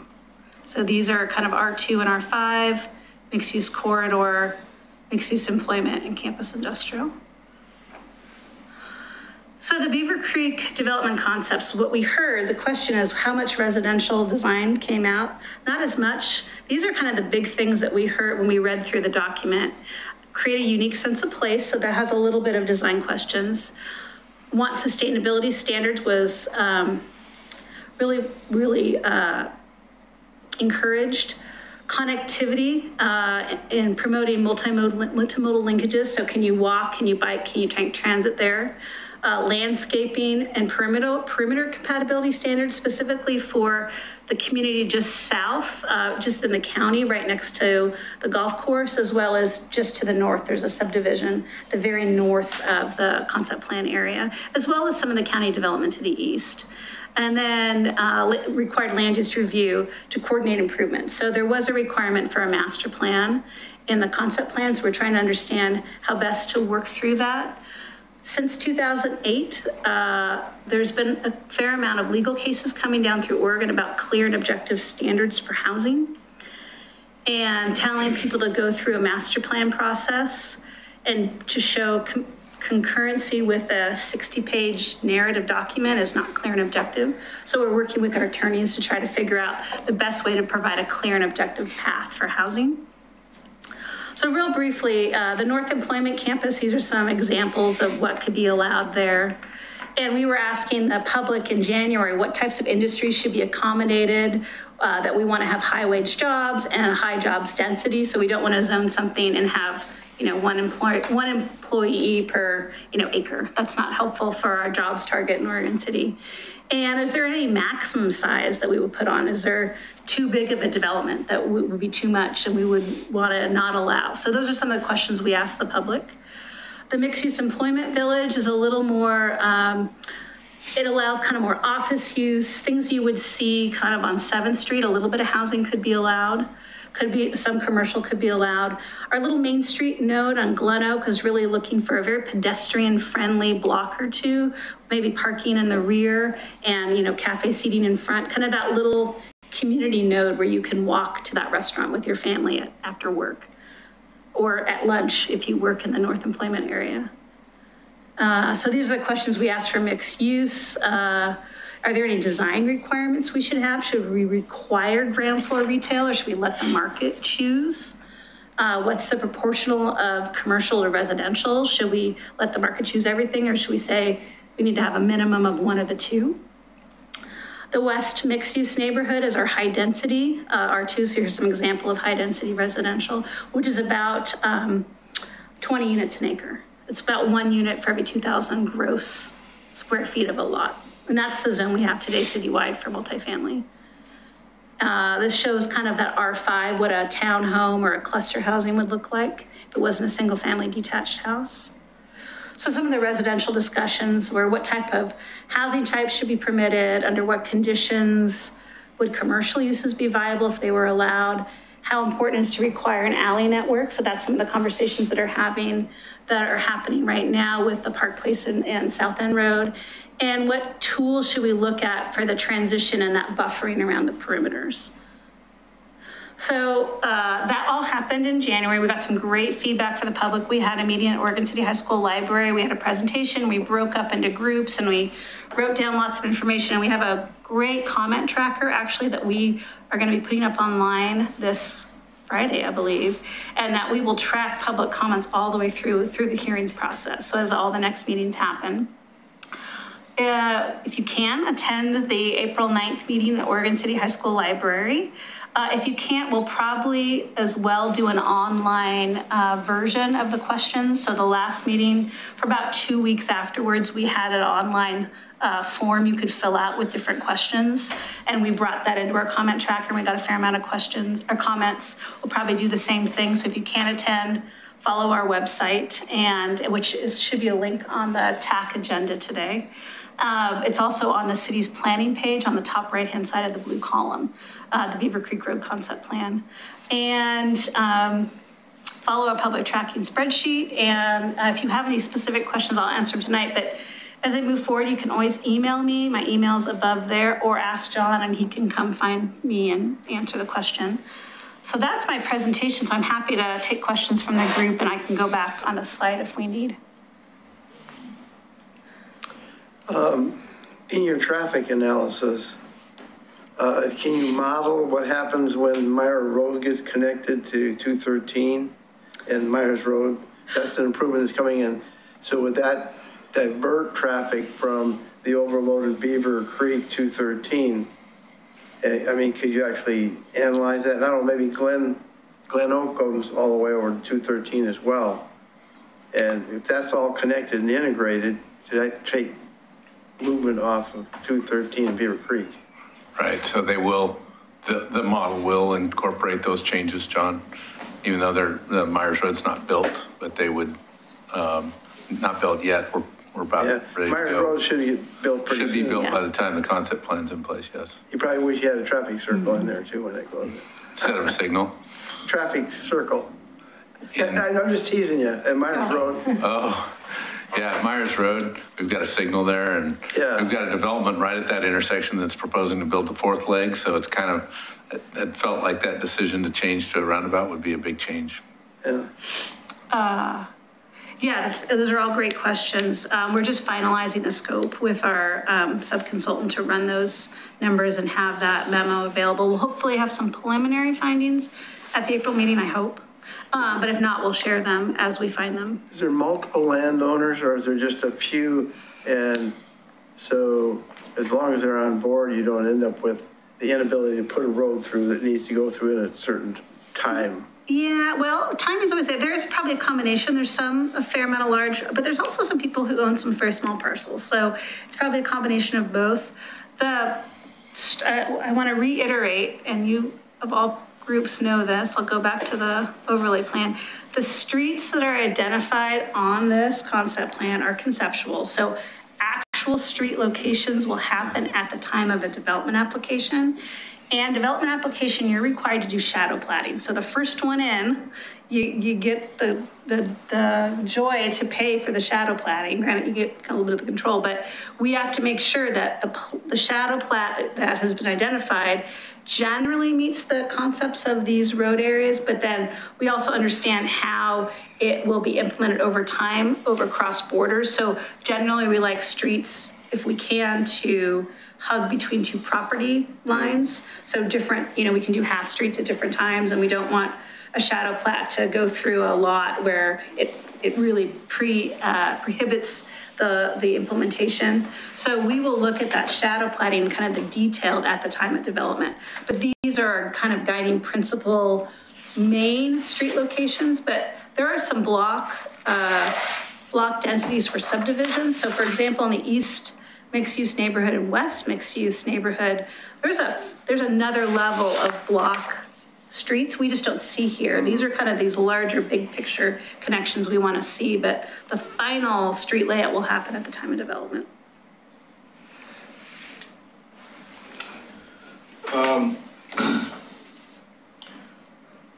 Just north of here, I think there were some plans for some live-work apartments.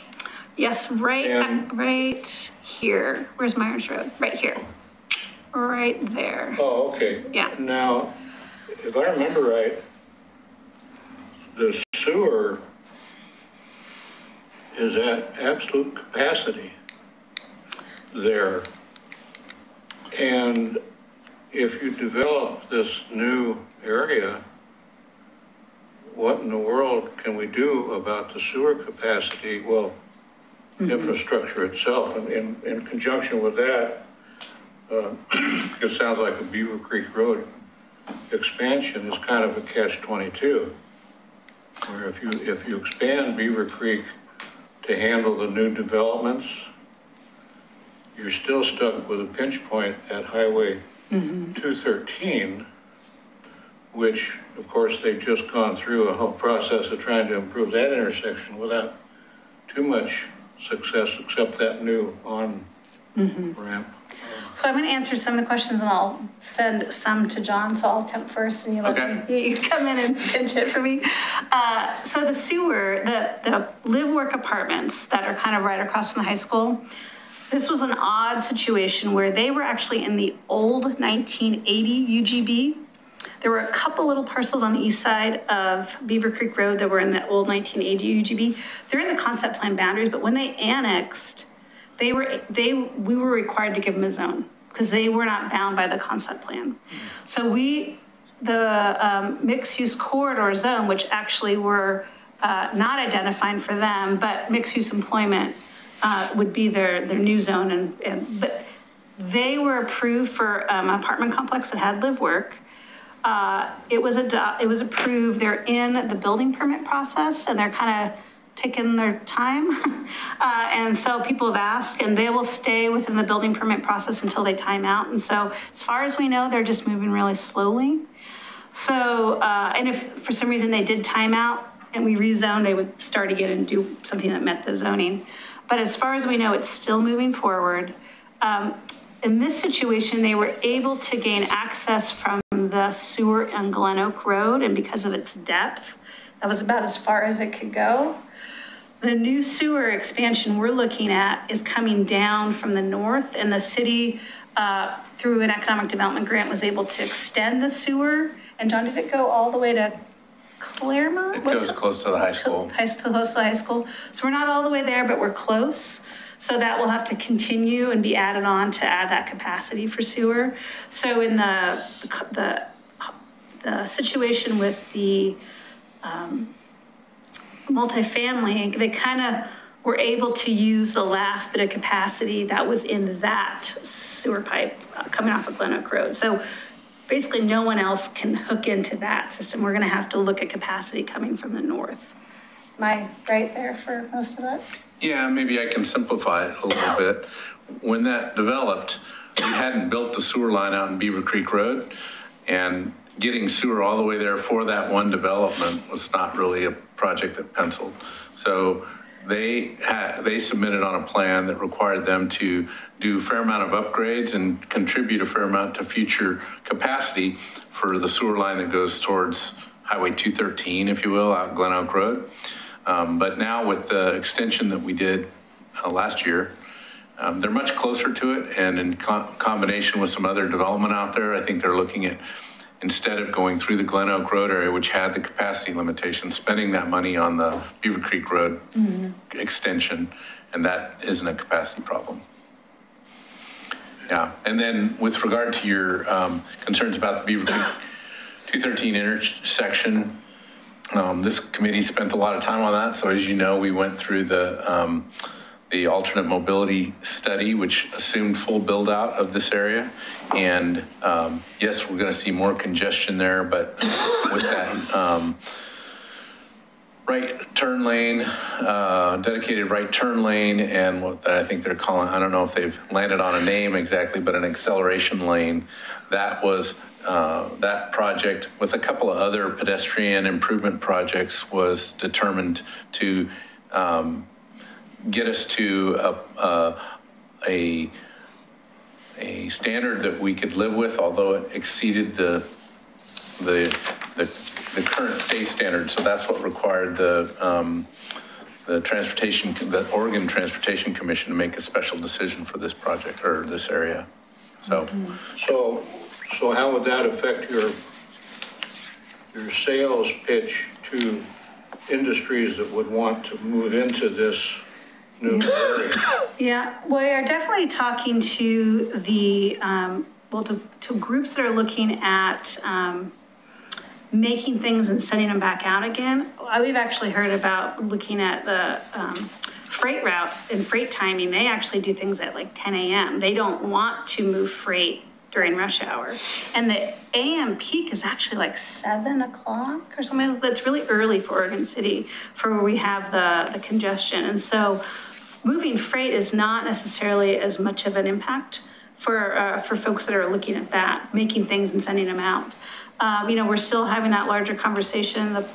A lot of these properties people are looking at, but as you know, until you get the zoning, a lot of people don't want to close on a sale or really make that decision. So there's a lot of people floating around and kind of questions, and we know people are interested, but this is one of the next hurdles that are needed before kind of agreements can be made and land can be sold. I look at some of the areas in Wilsonville and Canby, and my mouth just waters with the possibilities, of those sort of developments in Oregon City. It'd be great. I had a few questions. One, you mentioned like system development charges. There's a lot of infrastructure to be here. Some of it is on TSP, which means with the SDC charges, would there be specific SD charges for this concept area? Or the SDC charges will be readjusted across the whole city for transportation, storm, sewer, water, and all? So all of the CIP projects should, for all of our plans, of the Beaver Creek Road area should already be, they're already integrated to our CIP list. So if I am a developer, or I'm a property owner selling to develop, and I'm building, I don't know, an 800,000 square foot industrial building, I'll go through site plan designer view. I'll look at my requirements for infrastructure. I'll build what I'm proportionally required. So maybe I do part of the frontage of Beaver Creek or part of the frontage of Thayer Road. And then I pay my systems development fees based on my use, and that goes through our building division and our engineering division. And that money then goes into our system development fee, our STC funds. So one thing we have heard over and over and over again from economists as we look at the 3 concept plan areas is do not dedicate specific projects to specific areas, because it really restricts the ability for cities to choose the next thing. You're basically restricting your fiscal, but your bank accounts suddenly get separated, all these little bank accounts, and you can't put them together. So those go in, and then it's really the city commission that, and working with John to realize what's the next step. So a good example of, this push and pull question of, we have congestion, but why is it helpful to get more development if we have congestion? And one of the answers I do say is a lot of your system development projects can only be built when they are paid for by growth, right? And so things like the right turn acceleration lane, properties that build here will pay, because that's now added on to the capital improvement plan list. They'll pay their STCs, and we can move forward collectively as a city probably faster than normal to put that development in because we're getting the system development fees. But we as a city have this larger bucket. We can make the policy decisions about what's the next project we do citywide. And so those larger questions really go to your elected officials of what's the next project. And then also, oftentimes system development fees are used as matching for grants. And so, sometimes it's, well, this grant is up. We think we can get a 2-to-1 or a 5-to-1 match if we put system development fees money in, and that this project really fits with the goals of this grant. So we'll apply and we get it. I kind of call it the 50% off coupon. So it's hard to, you got to align yourself for those opportunities as well as what the city commission is really, looking at for next opportunities. Also, you mentioned affordable housing. Equitable housing. What? Equitable housing. Equitable housing. how do you assure that that happens? Yeah, so I want to differentiate affordable housing with equitable housing. So affordable housing is an actual rate identified by both state and feds about a certain percentage of median family income. And the market generally can't build affordable housing. There's usually tax credits or a nonprofit involved. So that's a separate piece. What we're looking for, and that happens outside of any zoning code. So that is where different organizations get together and, gather funds or try to get affordable housing tax credit or work with a nonprofit like Northwest Housing Alternatives or the Clackamas Housing Authority to put a project together. That's affordable housing. And then there's income restrictions. What we've been doing for the last 2 years is looking at what we call equitable housing, and really is saying, we're hearing a lot from people in Oregon City that they want to stay in the city they love, but they're not really in a place to own a single family home on a 7,000 square foot lot. Or maybe they have lived in that home and they want to downsize and go to a smaller unit in their retirement. There's not a lot of options for that in Oregon City. And so when we say equitable housing, we're trying to provide different housing options for people all within the spectrum of their life. Be it, I just got out of college, I'm 25, where am I living? To my kids just got out of the house, they're all in college, and this is too big of a house, but I want to stay in Oregon City. So when we say equitable housing, we're looking at how do we provide housing for everybody in all different points in their life. So that could be like house conversions for older homes, duplexes, triplexes, row houses, kind of cluster housing, which is like cottage housing.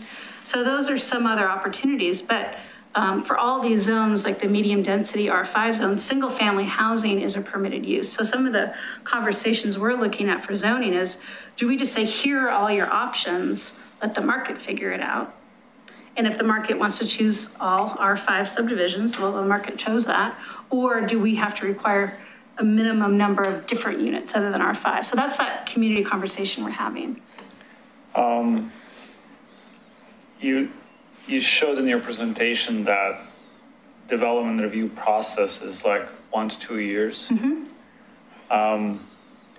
And I'm working with Business Oregon, and they have, for example, Shovel Ready program, which says I need to be able to build 180 days. Mm-hmm. Nothing here tells me that would be feasible for somebody wants to bring a piece of land and market it through state of Oregon Shovel Ready program, because it takes way longer than what state expects. Well, that's to build from the very first pre-application conference to opening day. So on your answer with Shovel Ready, exactly right. We need to get zoning in place. We need to understand all of our infrastructure issues and be really to tell someone, this is what you need to build, like exactly, and not negotiating back and forth, like this is what you need to build.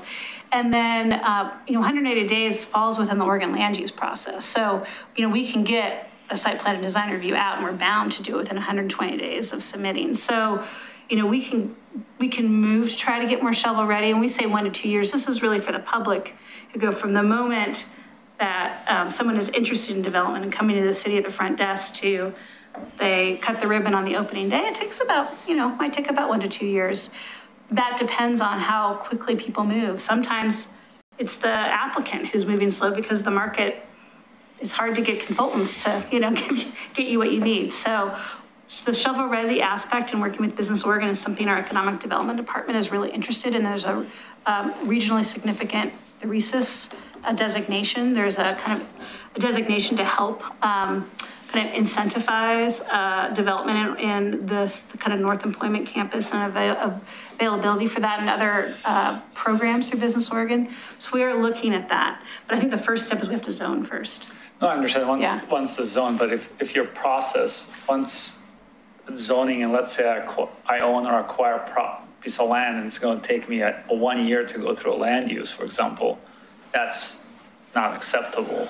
It needs to be, Right, so how can we assure that's a smooth sailing through the process, that all those things can be met and you would be able to, sign off and start issuing permits. Yeah, absolutely. And so do we support, if they're ready, if they have everything they need, can we support concurrent building review? Those are kind of things we're looking at, yeah. Okay.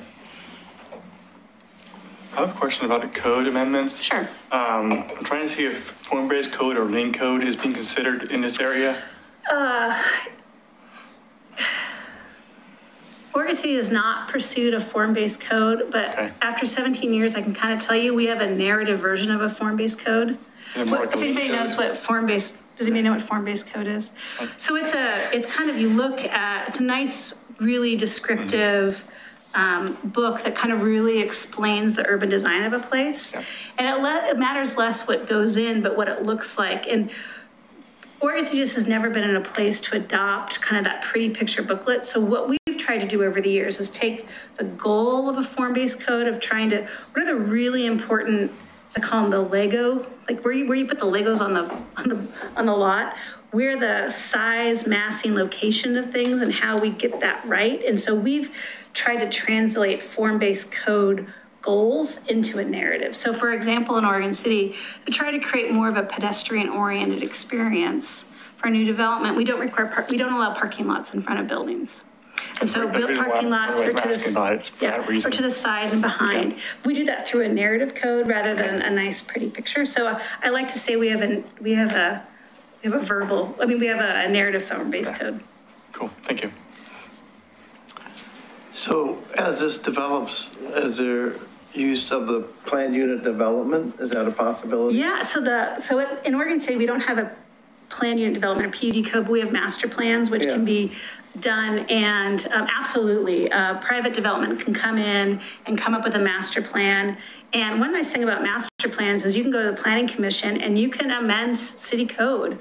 If you say, well, we want to do this and we think it meets or exceeds the intent of your code, but we need this, or we need to do this in phases and we need to offset improvements into different phases, that's negotiated out at the planning commission hearing through a public hearings process. Has planning staff had an opportunity to go to Fairview and look at Fairview Village? Yeah, Fairview Village and Villebois are both great examples of PUDs, of Villebois and Wilsonville and Fairview Village.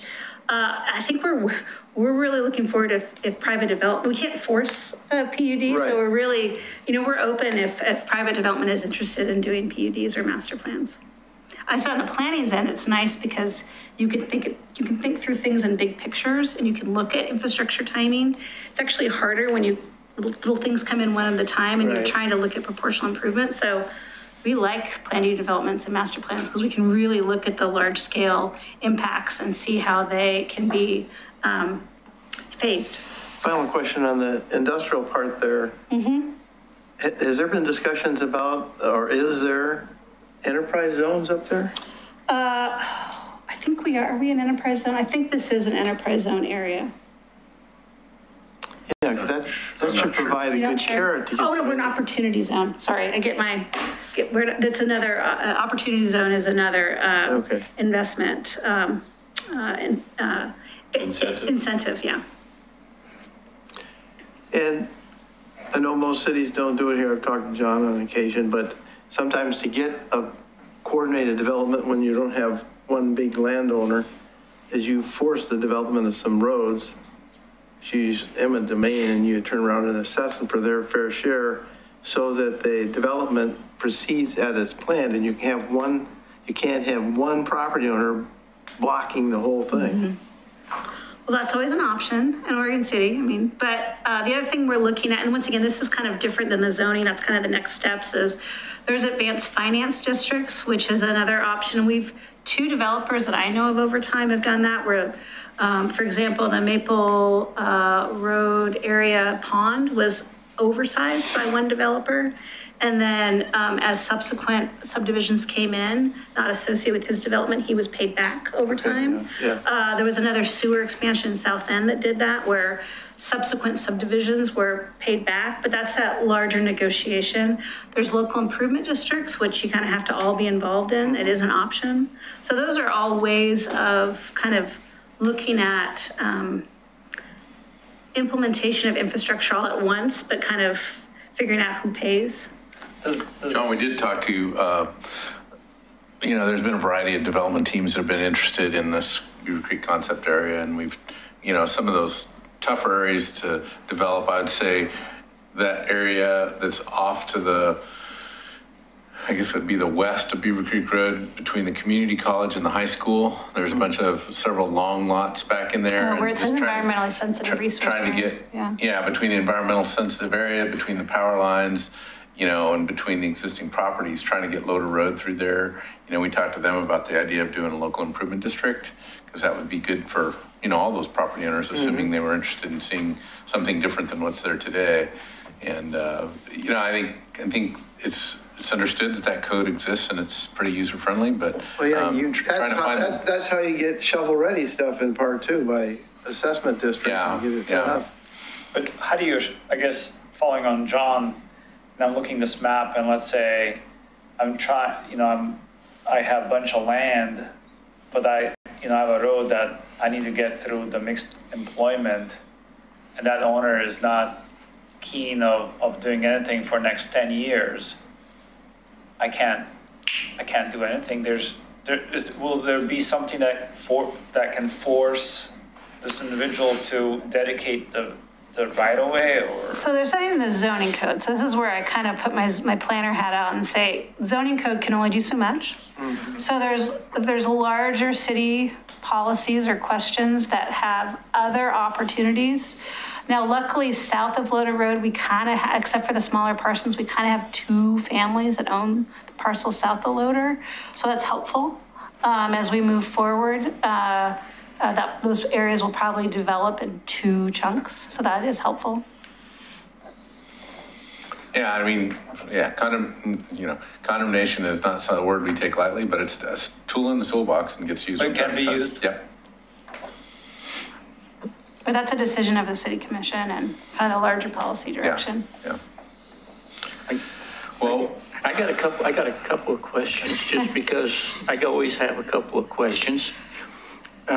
One is, I know you touched upon it a little earlier, but is there any thought being given in the long range, in the short range, I should probably, to establishing locations for main connections, main roads north and east of Beaver Creek?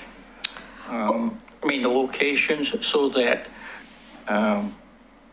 properties develop, so we can say that when the gentleman that's 2 lots away from there will actually have a spot to be able to say, this is where the street is going to go, if and when, so that there's some determination made that we're not becoming a spaghetti street area, like some areas I can think of in town.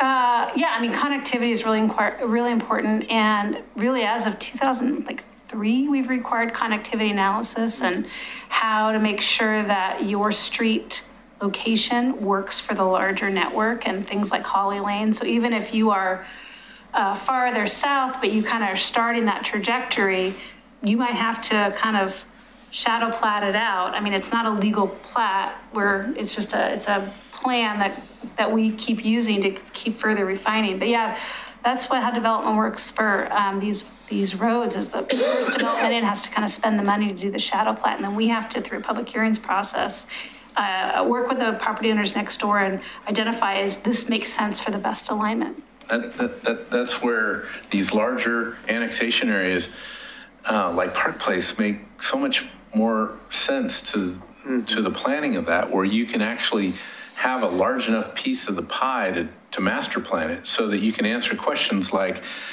how do I get from A to B? If it goes piece by piece, you might require the developer to build, a couple thousand feet of roadway, but it doesn't really talk about how it's going to cross that canyon, for instance, right? Whereas in a master plan like what we're seeing coming together for the Park Place area, we've got one developer who's got most of the land under control, who's going to actually be able to phase that out and document that in a master plan that suggests how it's going to be funded, when it's going to be built. And so the beauty of some of these concept plans is they make you look at that a lot closer.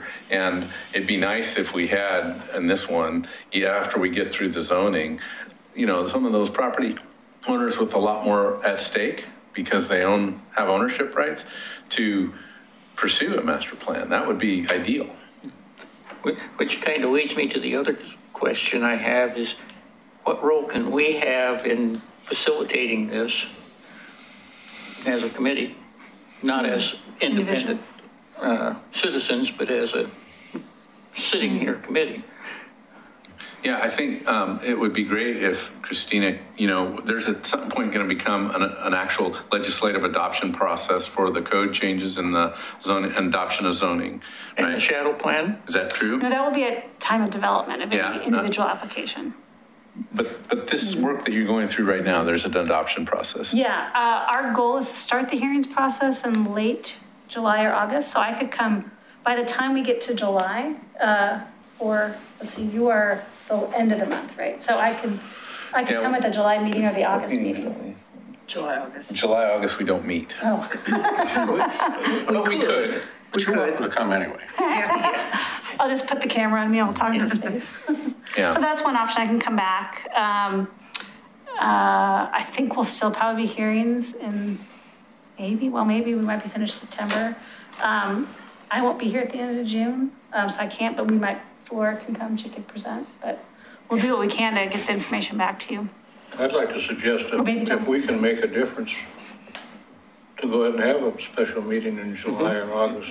Yeah, if we need it, we will. So let's make sure we're figuring that out, timeline.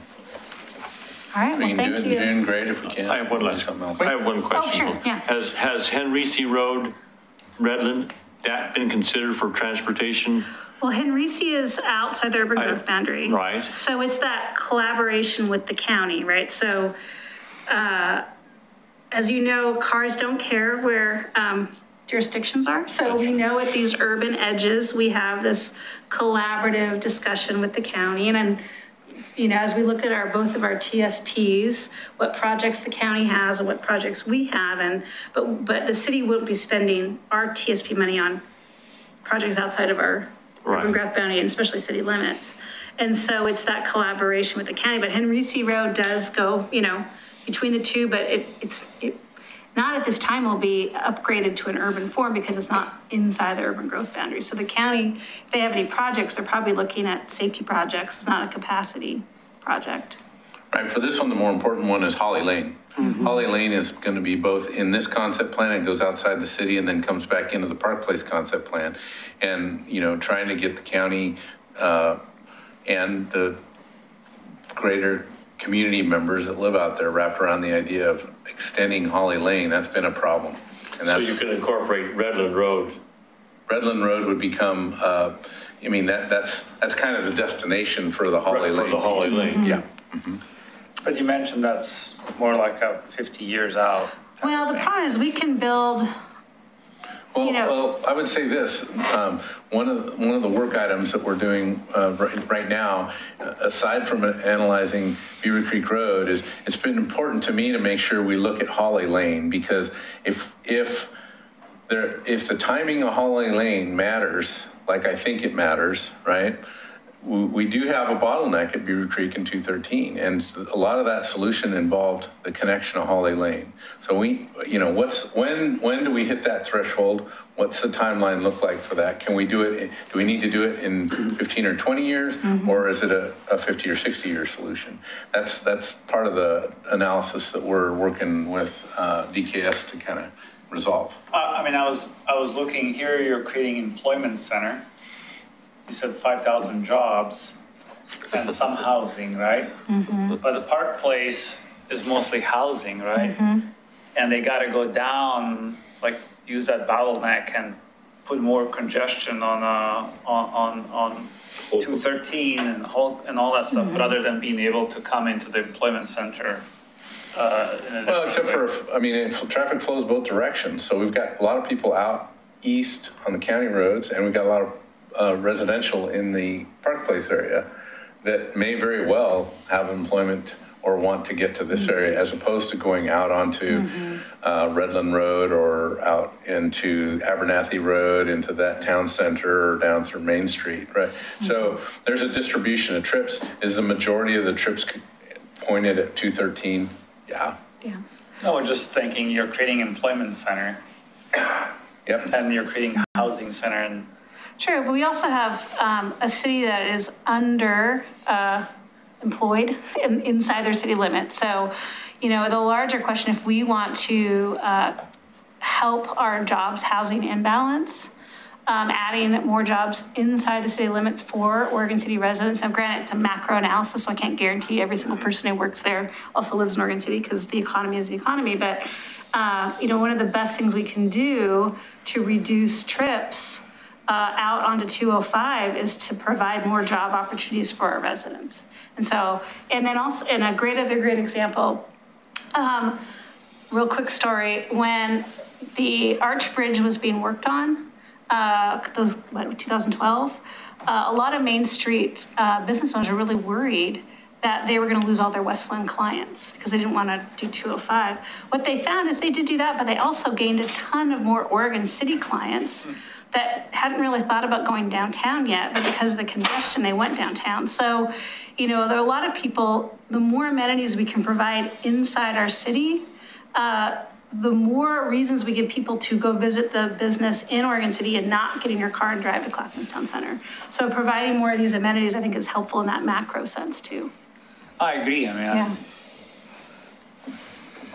still like to see the 82nd Street Bridge rebuilt to allow vehicle traffic instead of sewer lines. Are you ready to wrap this and let Christina go, or we're going to be here all night? Well, if nobody has any more questions, I am quite sure that we can say thank you. All right, well, thank you very much. And we'll look forward to your next visit. Absolutely. Thank you for indulging me in our project. All right. Thanks, Christina. All right.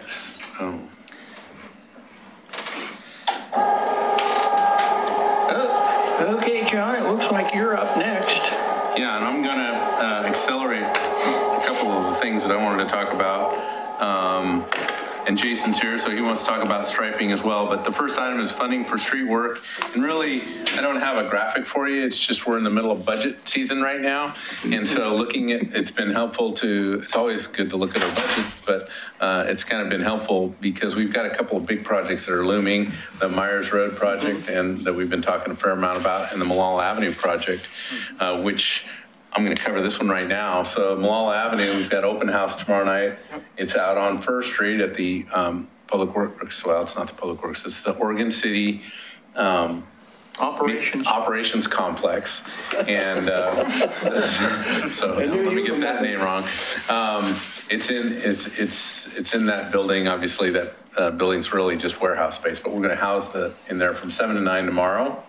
And then, of course, I know you all want to come to the city commission meeting directly after that. But the intent there is to have, we've basically got 30% design. You're going to see a lot of things about what we're thinking for roadway section, what we're thinking for signalization improvements. First Street has been added to the signalization of Malala Avenue. So we're going to replace the signal at Claremont. We're going to replace the signal at Gaffney Lane. And we're going to add a signal at First Street. We've also got some mid-block pedestrian locations, some medians.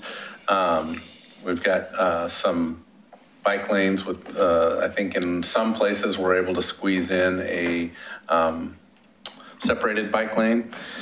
So there's even potential for some entry concepts. So we'll have an opportunity to give us some of your thoughts on entry concepts. So I encourage you all to show up for that, okay?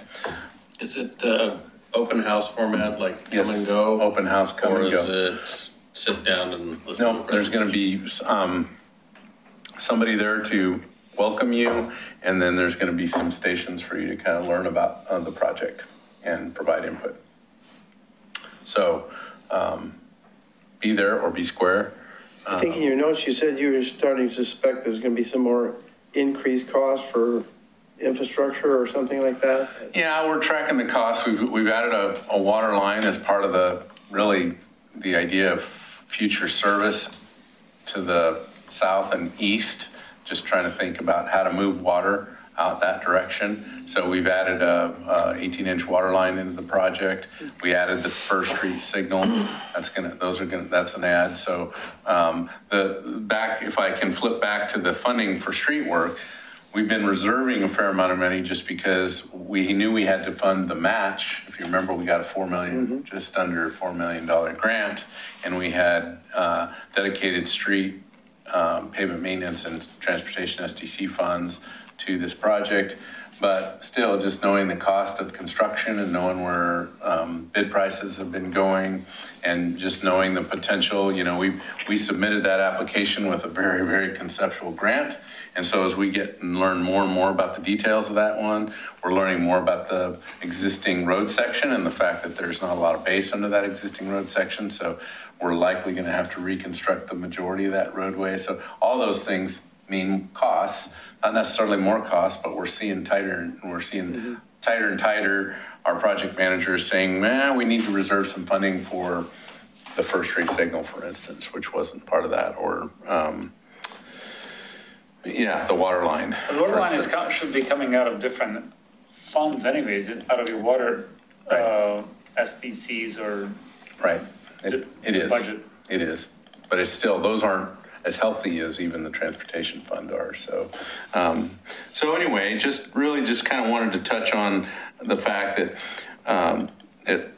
our transportation fund is funded through gas taxes. And our typical revenue is about $2 million in gas taxes a year.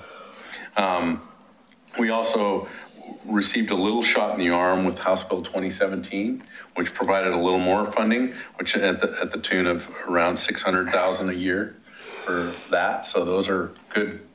That's good for our revenues. And then on the pavement maintenance utility fee, we collect almost $2.6 million a year now for pavement maintenance. And so the message is that we're going to be able to fund those projects. We feel confident with that. And we're going to fund, we were really holding back on the 2019 pavement maintenance projects. We were going to do Jason's kind of slurry seal, micro seal projects. We usually spend about $300,000 a year for that. So we're going to go ahead and fund that. But we're also going to put together a project to do some pavement maintenance work. That's more like reconstruct or mill and pave. So there was a question in our mind about whether or not we should really fund that. And based on our review, it looks like we've got the potential to do that. So I kind of wanted to share that. The projects, I think that some of the projects that you might be interested in are definitely Molalla and Myers Road. We're looking at, there's a little gap in Gaffney Lane out near the school there where there's a bottleneck there, and that project's been on the books for a while to try and widen it right there, and we'd really like to get that done. That'll help with school kids trying to walk to school because there's a little gap right there. So we've included that one. We're also including some money that's kind of placeholder funding for I think a good example of this is what we did on Partlow Road, where we tried to get in some sidewalk connectivity combined with bike lane connectivity combined with a paving project. So we're allocating some dollars for that. We're still interested in completing a quiet zone, although we're finding out more. We're soon to meet with the railroad again on that project, but it looks to me like that's going to be a fairly expensive project by the time we're done with that, because it requires improvements at 10th and Railroad, and also at 11th and Railroad. There's a pedestrian crossing there, so that's looking like an expensive project, and we've really just put in some kind of money match dollars there. It's probably going to be partially funded through development dollars and partially funded through grants. So, and possibly general fund. Is that one of the goals of the commission? Yeah. So wouldn't they be able to reappropriate the funds from other projects to that, if that's their priority? Yes and no. I mean, right now with their hands tied on the urban renewal funds, they don't really have a lot of funds to reappropriate. It's not like we fund a lot of transportation funds or maintenance funds and say use them for. Well, that's kind of what we're doing here. We're plugging in a little bit of dollars for that through those funds as well. So, Yeah, so that's, I think, the gist of it. The other little piece is system development charges. Those are harder for us to know exactly what we're going to be drawn in because we don't know how much development's going to happen and when it's going to happen. But we've been tracking about 1.4 million a year from transportation system development charges. So that could get really high if development happens quickly, or it could fall off if it doesn't. But that's kind of what we budgeted to spend. And we've got, obviously, we're helping to fund Myers Road and Malala. That's part of the way we'll fund Gaffney Lane and that little project as well. And then, yeah, just a lot of little sidewalk connectivity and trying to implement some of these TSP-related bike and ped projects. So I think we're in good shape. We can give you more on budget. We'll probably do another budget, what do we call it? But when Myrea comes and shares a little bit more about budget, we'll probably do that for you guys once we get an adopted budget. Any questions about funding for street work? Okay. Jason, you want to talk about long line striping? Sure. So there was two maps, right? One map shows what we're going to stripe this year, and it breaks it out with a multi or just a double yellow or a single skip. So that gives you an idea of what we're going to stripe this year. And the other map is kind of a predictive map. And I just kind of put together over the years what we've striped over the years and worked with our GIS. And it's kind of a predictive map of when roads get striped, but it doesn't show the whole story because some of the streets that are getting striped this year will get striped next year. They have to get striped every year. It's just depending on terrain and the traffic. Like Anchor Way has to get striped every year. And then same with the Center Street Hill has to get striped every year. So it doesn't really show the whole picture, but it gives you an idea of kind of how far out some of the streets are and how long it takes them to, it's a tool for me to use. I got a question for you, Jason. You sure we can't stripe the rest of First Street from the corner up to Malala? I mean, it looks silly to have a street that's half striped at one end fully and no stripes at the other end of it, and it stops in the middle. Yeah, I can't really answer to why it is like that. Well, I got a fair idea of why it's that way, and I don't give a rip. I want to know when it's going to get fixed. Either take all the stripes out or extend it. Yeah, we probably won't change it until we pave it again. And it's not too far off from paving. I think the reason why it got striped the way it did is because of all the curves through the... Well, actually, the reason why is because there used to be a hole in the middle where there wasn't any street. Yeah, I'm not sure if that's the reason why. Yeah, it was there when it wasn't... It was your decision? Is that what you're telling me? No, I'm trying to say it just ended down there until... Yeah, I think 15 years ago. From my perspective, it's a straight road section all the way to where it starts getting striped. Yeah, and that was the end of it, there at the distributors. Yeah, the rest of that is new. But it's been that way it's been new for several years. Yeah, but the point I'm trying to say is that the part that's not striped is decades older than the part that is. Yeah, and the point that I'm trying to say is I don't think that it ever needed a stripe on the straight section. I don't think there's a need for striping there. So why spend the dollars on striping? So why have a street that's only striped halfway? Well, because I think the reason that we've always striped it that way is because of all the curvature of the road in the section between Beaver Creek Road and where it gets straight, right? All that has got...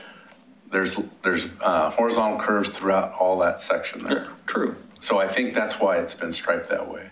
And we've kind of tried to stay away from a lot of those streets that are real wide, that don't necessarily have high volumes of traffic, that are, that you don't have trouble keeping folks in one driveway or the other. And we've never had an accident history there that would suggest that the way it's striped is problematic. I can't remember one either. Yeah.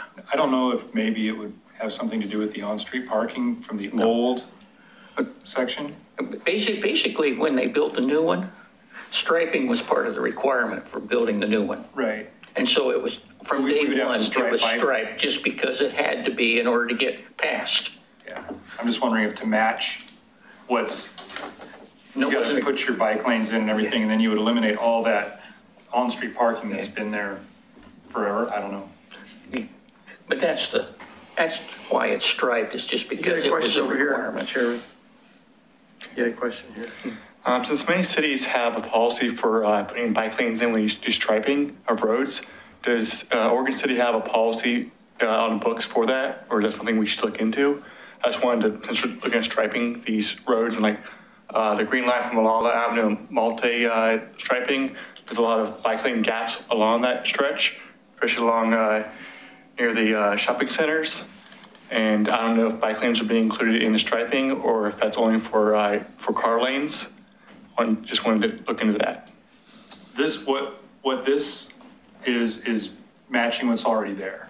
Okay, so no, We don't, yeah, this is not putting money into anything but matching what's already there just to replace the worn out stripes that are already there. Okay. And there's no policy for adding in additional stuff like bike lanes when you do striping. Well, I would say there is policy, so typically we look at these roadways. When we can restripe a bike lane, we will. We're definitely doing that more with places where we're doing pavement maintenance work, like Partlow Road. That makes sense, yeah. But I think generally, you mentioned Malala. For the most part, Malala, where we can fit bike lanes, we have them. Or like, again, in this case, where we're redoing Malala between Beaver Creek and 213, we've got plans for bike lanes there. Yeah. So there are areas where I think we've got opportunities to improve and that's really, I think, Jason and Dana have been talking a lot more about how to implement simple fix kind of solutions. If it's just a matter of taking a 12 or greater width lane and narrowing that section up, kind of like a little bit of a road diet where we could still feel comfortable about putting a bike lane in, we would. Okay, that makes sense. But we would, I would guess I would caveat that with, doesn't make sense to do it when we can only do a short segment and then we're back to problem areas. So we try and look, at those corridors that maybe have the potential to be longer. And I think Partlow's a good example of that. And I do know that we have restriped after repaving.